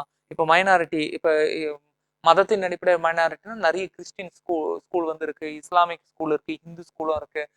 லாங்குவேஜின் அடிப்படையில மைனாரிட்டினா அந்த லாங்குவேஜ் அந்த மாநிலத்துல பாடப்பிரிவாவே வந்து வைக்கணும். அந்த கலாச்சாரம் வந்து அழியக்கூடாது. அதனாலதான் வந்து தமிழ்நாட்டிலையும் வந்து என்ன தெலுங்கு, கன்னடம் அந்த லாங்குவேஜ் எல்லாம் எடுத்து படிக்கிறதுக்கான ஆப்ஷன் வந்து கொடுக்குறாங்க இல்லையா? ஸோ அது எல்லாமே வந்து இந்த ஆர்டிக்கல் கீழே தான் வந்து வரும். இது எல்லாமே வந்து ஃபண்டமெண்டல் ரைட்ஸ்ல வந்து இருக்கு. ஸோ அடுத்து வந்து பாத்தீங்க அப்படின்னா ஆர்டிகல் 32 வந்து என்ன சொல்லுது அப்படின்னா, ஒண்ணு இல்லப்பா, இது எல்லாமே வந்து எனக்கு கிடைக்கல. ஓகேங்களா? ஸோ இது எல்லாமே சுத்தமா வந்து எனக்கு கிடைக்கவே இல்லை. இந்த ஃபண்டமெண்டல் ரைட்ஸ் 6 உரிமைகள் சொன்னீங்க இல்லையா? சார் 5 உரிமைகள் சொல்லியிருக்கீங்க. 5 உரிமையும் கிடைக்கல. கிடைக்காத பட்சத்துல நம்ம வந்து கோர்ட்டுக்கு போய் தேடி போய் நின்னு நீங்க வந்து என்ன பண்ணலாம், எனக்கான உரிமையை வாங்கி கொடுங்க அப்படின்னு சொல்லி கேட்கலாம். இதுதான் 6வது உரிமை. இதுதான் வந்து என்ன ரொம்ப முக்கியமான உரிமை. இந்திய அரசியலமைப்புடைய ஆன்மா அப்படின்னு சொல்லிட்டு டாக்டர் பி.ஆர். அம்பேத்கர் அவர்களால வர்ணிக்கக்கூடிய அளவு ரொம்ப முக்கியமான ஒண்ணு. நம்ம டைரக்டா வந்து சுப்ரீம் கோர்ட்டுடைய கதவியை வந்து தட்டலாம். இங்க வந்து பாத்தீங்கன்னா 5 வகையான ரிட்ஸ் வந்து இருக்கு. ஓகேங்களா? ஹேபியஸ் கார்பஸ் படத்துல எல்லாம் வந்து பார்த்திருப்பீங்க. Habeas corpus. ஓகேங்களா? ஒரு ஆளை அடைச்சு வச்சிருக்காங்க. அடைச்சு வச்சா என்ன பண்ண முடியாது, பேச முடியாது, எழுத முடியாது, சாப்பிட முடியாது, தூங்க முடியாது. அவங்களுடைய ஃபண்டமெண்டல் ரைட்ஸே வந்து போயிடுச்சு. அவரை யார் அடைச்சு வச்சிருக்காங்கன்னு தெரியல இல்லையா? அப்ப அந்த ஆளை எடுத்துன்னு வந்து நிப்பாட்டுங்கன்னு சொல்லிட்டு பாதிக்கப்பட்டவங்க வந்து கேட்கலாம். ஓகேங்களா? என்னுடைய கணவனை அடைச்சு வச்சிருக்காங்க, ஓகேங்களா, என்னுடைய மனைவியை வந்து அடைச்சு வச்சிருக்காங்க, யார் வேணாலும் அடைச்சு வச்சிருக்காங்க. ஓகேங்களா? அப்ப அவங்களை எடுத்துன்னு வந்து நிப்பாட்டுங்க, போங்க, போய் அவங்களை கொண்டுட்டு வாங்க அப்படின்னு சொல்றதுதான் இந்த ஆட்கொணர்வு நீதி பேராணை அப்படின்னு சொல்லுவாங்க. மேண்டபஸ், ப்ரொஹிபிஷன், செர்சியோரி அண்ட் கோரண்டோ அப்படின்னு சொல்லிட்டு நிறைய நீதி பேராணைகள் வந்து இருக்கு. இந்த ஒவ்வொரு நீதி பேராணையுமே வந்து என்னத்தை சொல்லுது அப்படின்னா, ஃபண்டமெண்டல் ரைட்ஸ் வந்து வயலேட் ஆகி நிக்குது. ஓகேங்களா? ஒண்ணும் இல்லைங்க, ஒரு இடத்துல வந்து கோர்ட்டுடைய அந்த வழக்கு விசாரணையே தப்பா போயிட்டு இருக்கு, எனக்கான ரைட்ஸ் வந்து அஃபெக்ட் ஆகுது அப்படின்னு சொன்னா போய் ரிட்டை வந்து அப்ளை பண்ணி அதை வந்து ப்ரொஹிபிட் பண்ணலாம். ஓகேங்களா? ஓகேங்களா? அதுதான் வந்து என்ன ப்ரொஹிபிஷன் அப்படின்னு நம்ம வந்து சொல்லலாம். ஓகேவா? செர்சியோரினா ப்ரொஹிபிட் பண்றது மட்டும் இல்ல, ஸ்டாப் பண்றது மட்டும் இல்ல, அதுக்கான உரிய சொல்யூஷனும் வந்து என்ன கோர்ட்ல வந்து கொடுக்குறாங்க. ஓகேங்களா? அதுதான் வந்து சொல்றாங்க. இந்த மேண்டபஸ் இதெல்லாம் வந்து என்னன்னா, நான் ரொம்ப நாளா அலைஞ்சுன்னு இருக்கேங்க, எனக்கு வந்து ஜாதி சர்டிபிகேட் வந்து கொடுத்துட்டாங்க அப்படின்னா அவன் போய் அந்த ஜாதி சர்டிபிகேட் வச்சு என்னோட ரிசர்வேஷன் படியில நான் வந்து என்ன பண்ணுவேன், வேலையில போய் உட்காருவேன். ஆனா இவர் வந்து நான் 5 வருஷமா அழைக்க வைக்கிறாரு, 2 வருஷமா அழைக்க வைக்கிறாருன்றப்ப அங்க போய் வந்து என்ன கோர்ட்ல கேஸ் போடும்போது அவங்க என்ன பண்ணுவாங்க, கமாண்ட் பண்ணுவாங்க. மேண்டபஸ் மூலியமா வந்து என்ன பண்ணுவாங்க, இல்ல அவருக்கான சர்டிபிகேட் வந்து கொடுங்க அப்படின்னு சொல்லிட்டு கமாண்ட் பண்ணுவாங்க. இல்லைன்னா ஆபீஸரே வந்து மாத்துவாங்க. ஸோ இது எல்லாமே வந்து ரொம்ப முக்கியமான ரிட்ஸா வந்து நம்ம வந்து பார்க்கலாம். அரசியல் அமைப்புக்கு கீழ் பரிகாரம் தேடும் உரிமை அப்படின்னு சொல்லிட்டு இந்த கடைசி உரிமையா வந்து நீங்க வந்து பாப்பீங்க.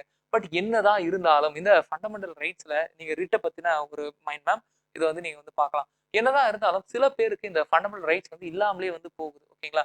சில பேருக்கு இந்த ஃபண்டமெண்டல் ரைட்ஸ் வந்து இல்லாமலே போகுது. அது யாரு அந்த சில பேருன்றத நம்ம வந்து பார்க்கணும் இல்லையா? இந்த ஃபண்டமெண்டல் ரைட்ஸ் வந்து சில பேருக்கு வந்து இல்லை. சில பேருக்கு இல்லைன்னா இந்த யூனிஃபார்ம் சர்வீஸ்ல வந்து இருக்காங்க இல்லையா, யூனிஃபார்ம் சர்வீஸ்ல இருக்கக்கூடிய யாருக்குமே வந்து ஃபண்டமெண்டல் ரைட்ஸ் வந்து இல்லை. ஓகேங்களா, அதை பத்தி சொல்லக்கூடிய ஆர்டிகல் வந்து 33, 34 வந்து சொல்லுவாங்க. அது மட்டும் இல்லாம எங்கெல்லாம் வந்து மார்ஷல் லா, போலீஸ்காரங்கெல்லாம் வந்து சேர்ந்து சங்கத்தெல்லாம் உருவாக்க முடியாது. அவங்க சீருடையில என்ன வேணாலும் பேசலாம்னா பேசிட முடியாது. ஓகேங்களா, ஸோ அது வந்து இந்த ஃபண்டமெண்டல் ரைட்ஸ் அவங்களுக்கு வந்து இல்லை. அந்த பணி நேரத்துல வந்து கிடையாது அப்படின்னு சொல்லக்கூடிய ஒரு இடம். இன்னொரு இடம் வந்து பாத்தீங்க அப்படின்னா, ஒரு இடத்துல வந்து ஆர்மி, ராணுவ ஆட்சி வந்து நடந்துட்டு இருக்கும்போது அங்க இருக்கக்கூடிய மக்களுக்கும் வந்து என்ன அந்த ரைட்ஸ் வந்து இல்லை. ஓகேவா, ஏன் இல்லை? ஆமா, அங்க வந்து தீவிரவாத நடவாட்டம் வந்து அதிகமா இருக்குன்னு சொல்லிட்டு அந்த மக்களுக்கான ரைட்ஸும் வந்து என்ன வாங்கி வச்சுப்பாங்க. ஓகேங்களா, அங்க வந்து யாருடைய ரைட்ஸுமே வந்து என்ன அங்க வந்து உத்தரவாதம் வந்து கிடையாது. ஸோ அங்க வந்து முழுக்க முழுக்க ஆர்மியுடைய கட்டுப்பாடு தான். 6 மணி 5 மணிக்கெல்லாம் அசம்பிள் ஆயிடணும், அவங்க வீட்டுக்கு போயிடணும். அப்படி இல்லை அப்படின்னா சந்தேகத்தின் அடிப்படையில் என்ன வேணாலும் நடக்கலாம் அப்படின்னு சொல்றாங்கன்னு வச்சுக்கோங்களேன். 6 மணிக்குள்ள போயிடணும். இப்போ 7 மணி ஆகுது, 8 மணி ஆகுது, 8 மணிக்கு தான் வேலையை விட்டு வராங்க, இல்லை 8 மணிக்கு தான் வராங்க அப்படின்னா சந்தேகத்தின் அடிப்படையில் திடீர்னு சுட்டா கூட இல்ல கோர்ட்ல போய் கேஸ்லாம் ஒன்றும் போட முடியாது. ஓகேங்களா, அப்ப அந்த மார்ஷல் லான்னு சொல்லக்கூடிய இல்லைன்னா வந்து அந்த ராணுவ விதிகள் நடைமுறைப்படுத்தப்படக்கூடிய அந்த இடங்கள்ல கூட ஃபண்டமெண்டல் ரைட்ஸ் வந்து இல்லை. அதையும் வந்து நம்ம வந்து பார்த்தாங்க. ஃபண்டமெண்டல் ரைட்ஸ் வந்து பார்த்தோம் இல்லையா, அதே போல இங்க அடுத்ததா நம்ம வந்து பார்க்கக்கூடியது இந்த டிபிஎஸ்பி. டிபிஎஸ்பி வந்து சொல்லணும் அப்படின்னா ஆர்டிகல் 36 ஆரம்பிச்சு ஆர்டிகல் 51 வரையும் இருக்கக்கூடிய ஒரு ஆர்டிகல்லாம் நீங்க வந்து பார்க்கலாம். ஸோ ஆர்டிகல் 36 ஆரம்பிச்சு ஆர்டிகல் 51 வரையும் என்ன சொல்றாங்க அப்படின்னா, இந்த டிபிஎஸ்பி மக்கள் கிட்ட நிறைய ரைட்ஸ் வந்து கொடுத்தாச்சு. அது மட்டும் இல்லாம இதையும் தாண்டி மக்களுக்கு சில விஷயங்கள் வந்து நம்ம வந்து செஞ்சாகணும். ஆனா அதை செய்யறதுக்கு நிறைய அமௌண்ட் வந்து செலவாகும், நிறைய காசு வந்து செலவாகும். ஆனா பிற்காலத்துல கஜானா வந்து ஃபுல்லாகி இருக்கும் பொழுது அந்த நேரத்துல மக்களுக்கு சில நலத்திட்டங்களை செய்யலாம் அப்படின்னு வந்து நம்ம வந்து யோசிக்கிறோம் அப்படின்னா, அந்த பிற்காலத்துல நம்ம செய்யக்கூடிய நலத்திட்டங்கள் எந்த பிரின்சிபல் வழியா நம்ம வந்து கொண்டுட்டு போறோம் அப்படின்னு சொல்றதுதான் வந்து டிபிஎஸ்பி, அரசுக்கு வழிகாட்டும் நெறிமுறை கோட்பாடுகள். ஆமா, அரசாங்கத்துக்கு நாங்க வந்து என்ன சில பிரின்சிபல் வந்து கொடுக்குறோம். இந்த பிரின்சிபல் அடிப்படையில நீங்க வந்து என்ன பண்ணலாம், மக்களுக்கு நல்லது வந்து செய்யலாம், ஸ்கீம் மூலியமா திட்டங்கள் மூலியமா வந்து செய்யலாம் அப்படின்னு சொல்றதுதான் வந்து டிபிஎஸ்பி பகுதி 4A வந்து இருக்கக்கூடிய ஒரு பகுதி 4ல வந்து இருக்கக்கூடிய ஒரு பாட்டா வந்து நீங்க வந்து பார்க்கலாம். இதுல வந்து பாத்தீங்கன்னா 3 பிரின்சிபல் இருக்கு. அதாவது சமதர்மம் சொல்லக்கூடிய socialist, Gandhian principle and liberal and intellectual principle அப்படின்னு சொல்லிட்டு 3 பிரின்சிபல் வந்து இருக்கு. இந்த ஆர்டிகல் பத்தி நம்ம டீடைல்டாவே பார்த்திருக்கோம். ஸோ நீங்க வந்து பழைய வீடியோ போய் பாருங்க. ஓகேங்களா, ஸோ பொது சிவில் சட்டம்லாம் கூட வந்து இதுல தான் வந்து இருக்கு. ஓகேங்களா, அதையும் நீங்க வந்து புரிஞ்சுக்கணும். பொது சிவில் நாடு முழுவதும் சமமான அந்த சட்டமா இருக்கணும். சிவில் சட்டங்கள், கிரிமினல் சட்டம் வந்து இல்லை. கிரிமினல் சட்டம் வந்து எல்லா இடத்துலையும் சமம் தான். பட் சிவில் சட்டம் வந்து சமம் கிடையாது. ஒவ்வொரு மதத்துக்கு அடிப்படையில இந்த சொத்துரிமை, திருமண உரிமை இதெல்லாமே வந்து மாறும். ஓகேங்களா, இந்த பொது சிவில் சட்டமாக இருக்கட்டும், அதுக்கப்புறம் வந்து பாத்தீங்கன்னா வந்து மது அருந்தாம இருக்கக்கூடிய பிரின்சிபலா இருக்கட்டும், சுற்றுச்சூழலை வந்து பாதுகாக்கக்கூடிய சில பிரின்சிபலா வந்து இருக்கட்டும், இது எல்லாமே வந்து எதுல இருக்கு அப்படின்னா அந்த டிபிஎஸ்பியில இருக்கு. இந்த டிபிஎஸ்பியின் அடிப்படையில வந்து என்ன பண்றாங்கன்னா சில சட்டங்களும் சில திட்டங்களும் வந்து கொண்டுட்டு வராங்க. ஓகேங்களா, சம வேலைக்கு சம ஊதியம், இது எல்லாமே வந்து டிபிஎஸ்பில வந்து இருக்கு. ஓகேங்களா, ஸோ டிபிஎஸ்பியில வந்து பாத்தீங்கன்னா ஒரு 3 பிரின்சிபல் இருக்கு. Socialism, Gandhian and liberal principle. இந்த 3 பிரின்சிபல் இருக்கக்கூடிய ஆர்டிகளையும் நம்ம வந்து பார்க்கணும். அப்ப ஃபண்டமெண்டல் ரைட்ஸ் டிபிஎஸ்பி இதை தாண்டி இன்னொரு ஆள் வராங்க. அது யாருன்னா ஃபண்டமெண்டல் டியூட்டி. மக்களுக்கு ரைட்ஸை கொடுத்தாச்சு, ஆனா மக்களுக்கு டியூட்டியும் இருக்கணும் இல்லையா? அது யாருக்கு இருக்கணும்? இந்தியர்களுக்கு மட்டும் இருக்கணும். அப்ப இந்தியர்களுக்கு டியூட்டி இருக்கணும் அப்படின்னு சொல்லிட்டு முதல்ல வந்து ஒரு கமிட்டி வந்து ஃபார்ம் பண்றாங்க. ஓகேங்களா, அந்த கமிட்டியுடைய கருத்தின் அடிப்படையில, ஸ்வரன் சிங் கமிட்டியுடைய கருத்தின் அடிப்படையிலேயே தான் என்ன பண்றாங்க அப்படின்னா 1976ல பகுதி 4 பார்ட் 4A வந்து அமெண்ட்மெண்ட் பண்ணி பார்ட் 4Aன்னு சொல்லிட்டு ஒரு பகுதியை உருவாக்குறாங்க. அதுல வந்து என்ன பண்றாங்க அப்படின்னா சில கடமைகளை வந்து சேர்க்கிறாங்க. ஃபர்ஸ்ட் வந்து என்னன்னா 10 கடமைகள் இருந்தது. அதுக்கப்புறம் வந்து பாத்தீங்கன்னா பசங்களை படிக்க வைக்கணும்ன்ற கடமையும் வந்து கூட வந்து சேர்த்துறாங்க. ஓகேங்களா, இந்த படிப்புன்ற ஒரு விஷயம் இருக்கு இல்லையா, படிப்பு, இந்த படிப்புன்றது ஃபண்டமெண்டல் ரைட்ஸ்லயும் இருக்கு, டிபிஎஸ்பிலயும் இருக்கு, ஃபண்டமெண்டல் டியூட்டிலும் வந்து இருக்கு. ஓகேங்களா, அப்ப ஃபண்டமெண்டல் ரைட்ஸ் அது வந்து என்ன, யாருக்கு? சில பெரும்பாலான ஃபண்டமெண்டல் ரைட்ஸ் வந்து சிட்டிசன்ஸ்க்கு தான்.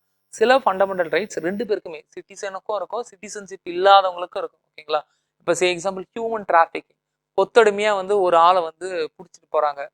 அது பிடிச்சிட்டு போற அந்த இப்போ ஒரு குழந்தைய கடத்தின்னு போறாங்க, குழந்தைய கடத்தின்னு போய் பிச்சை எடுக்க வைக்க போறாங்க. அந்த குழந்தை இந்தியரா இருந்தா என்ன, பாகிஸ்தானியா இருந்தா என்ன, இல்ல நேபாளியா இருந்தா என்ன, இந்தியாவுக்குள்ள நடக்குது, நடக்க விடலாமா? விடக்கூடாதுல்ல.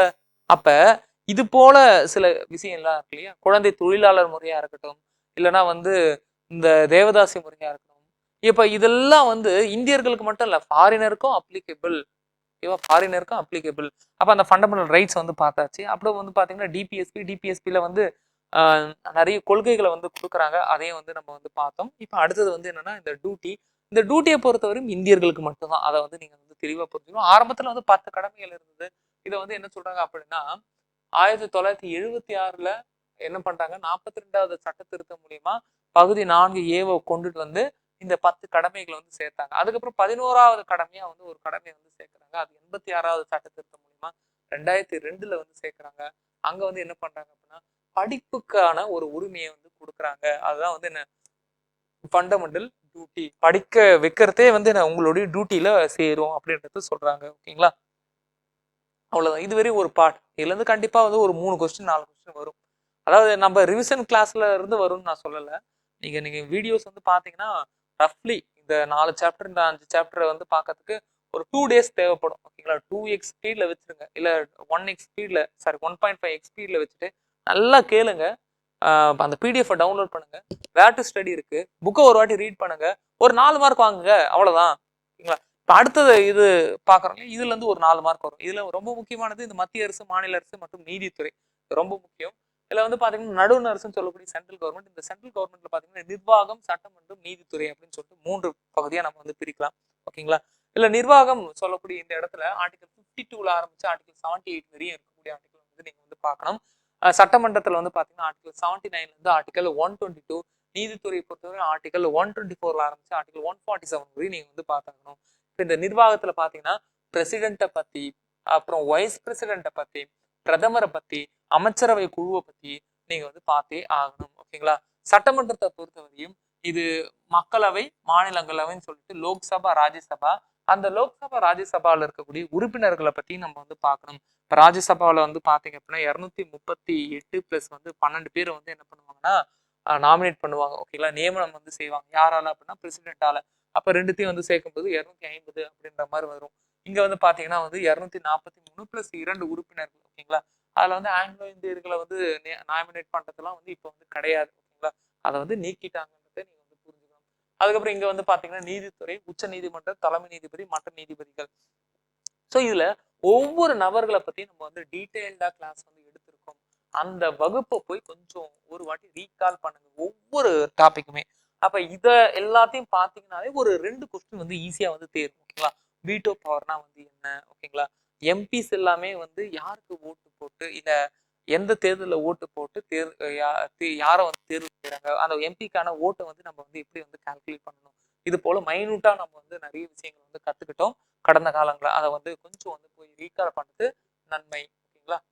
ஸோ இவ்வளவுதான். இப்ப நம்மளுடைய ரிவிஷனை பொறுத்தவரையும் உங்களுக்கு ஒரு அவுட்லைன் வந்து கிடைச்சிச்சு. இப்ப அடுத்த வகுப்புல, அடுத்த ரிவிஷன் வகுப்புல நீங்க வந்து பாத்தீங்கன்னா இந்த செகண்ட் பார்ட் வந்து நம்ம வந்து பார்க்கலாம். ஓகேங்களா? சென்ட்ரல் கவர்மெண்ட்னா என்ன, ஸ்டேட் கவர்மெண்ட்னா என்ன, பிரசிடென்ட், வைஸ் பிரசிடென்ட், பிரதம மந்திரி, அவங்களுக்கான சில பவர்ஸ், அதை பத்திய சில ஆர்டிகல்ஸ் மட்டும் நம்ம வந்து ஒரு ரீகால் வந்து பார்க்கலாம். நீங்க ஜஸ்ட் இமேஜின் பண்ணுங்களேன். அப்படியே கண்ணை மூடி உட்காருங்க. ஒண்ணுமே இல்லப்பா. மேக்கிங் ஆஃப் இந்தியன் கான்ஸ்டியூஷன் இருக்கு. அப்புறம் வந்து என்ன ஒன்றியத்தை பத்தி நம்ம வந்து பார்க்கணும். இதையும் தாண்டி வந்து வேற என்ன இருக்கு அப்படின்னா பிரியாம்பிளை பத்தி நம்ம வந்து பார்த்தாகணும். அப்போ பிரியாம்பிளை பத்தி பார்க்கறோம்னா அதுக்கப்புறம் சிட்டிசன்ஷிப்பை பத்தி பார்க்கணும். சிட்டிசன்ஷிப்பை பத்தி பார்க்கறோம் அப்படின்னா அதுக்கப்புறம் ஃபண்டமெண்டல் ரைட்ஸ் இருக்கு, டியூட்டி இருக்கு, அப்புறம் டிபிஎஸ்பி இருக்கு. இதெல்லாம் உட்காந்து ஒரு கிளான்ஸ் கொடுத்து ஒரு வீடியோ பார்த்து ஒரு வாட்டி புக்கை ரீட் பண்ண ஒரு 3 நாள் 2 நாள் அவ்வளவுதான். ஓகேங்களா? அப்புறம் அடுத்த பாட்டு அதே இதே தான். ஓகேங்களா? ஒரு 3 நாள் 2 நாள் 10 நாள்ல பால்ட்டி முடிஞ்சிச்சு. அந்த மைண்ட் செட்டுக்கு வந்து வாங்க. ஓகேங்களா? ஆனா கொஞ்சம் தெளிவா வந்து பாருங்க போதும். 10 நாள் இருந்தது 20 நாள் கூட ஆகட்டுமே. ஆனா அந்த பாலிட்டியில 10 மார்க் கேட்டு நான் அடிச்சிருவேன். அந்த ஒரு கான்பிடன்ஸ் தான் வந்து போதும். கண்டிப்பா வந்து இந்த குரூப் 4 எக்ஸாம் ரொம்ப ஈஸியாவே வந்து கிராக் பண்ணலாம். ஓகேங்களா? ஈஸின்றது என்னன்னா படிக்கிறவங்களுக்கு அது ஈஸியா இருக்கும். ஓகேங்களா? ஸோ எனிவே நல்லா வந்து ப்ரிப்பேர் பண்ணுங்க. நோக்கம் ஆப்புக்கான லிங்க் வந்து டிஸ்கிரிப்ஷன்ல இருக்கு. அந்த ஆப்பை நீங்க வந்து என்னன்னா டவுன்லோட் பண்ணி நீங்க டெஸ்ட்லாம் வந்து எழுதுறது ரொம்ப நல்லா இருக்கும். ஓகேங்களா? ஸோ கண்டினியூஸாக வந்து ப்ரிப்பேர் பண்ணிட்டே இருங்க. உங்களுக்கு ஏதாவது டவுட் இருக்கு அப்படின்னா கண்டிப்பாக வந்து கமெண்ட் பாக்ஸில் கமெண்ட் பண்ணுங்க. அப்படின்னா லைவ் கிளாஸ்ல வந்து கேளுங்க. கண்டிப்பாக உங்களுடைய டவுட்டை வந்து கிளியர் பண்ணலாம் லைவ் பொறுத்தவரையும். ஸோ வீக்கில் வந்து வீக்கெண்டில் வந்து கொஸ்டின் டிஸ்கஷன் லைவ் இருக்கு இல்லையா, அந்த லைவ்லையும் நீங்கள் வந்து கேட்கலாம். ஓகேங்களா? ஸோ கண்டினியூஸாக வந்து ப்ரிப்பேர் பண்ணிட்டே இருங்க. அடுத்த ரிவிஷன் கிளாஸ்ல இதோடைய பார்ட் 2 வந்து நம்ம வந்து பார்க்கலாம். தேங்க்யூ. All the best.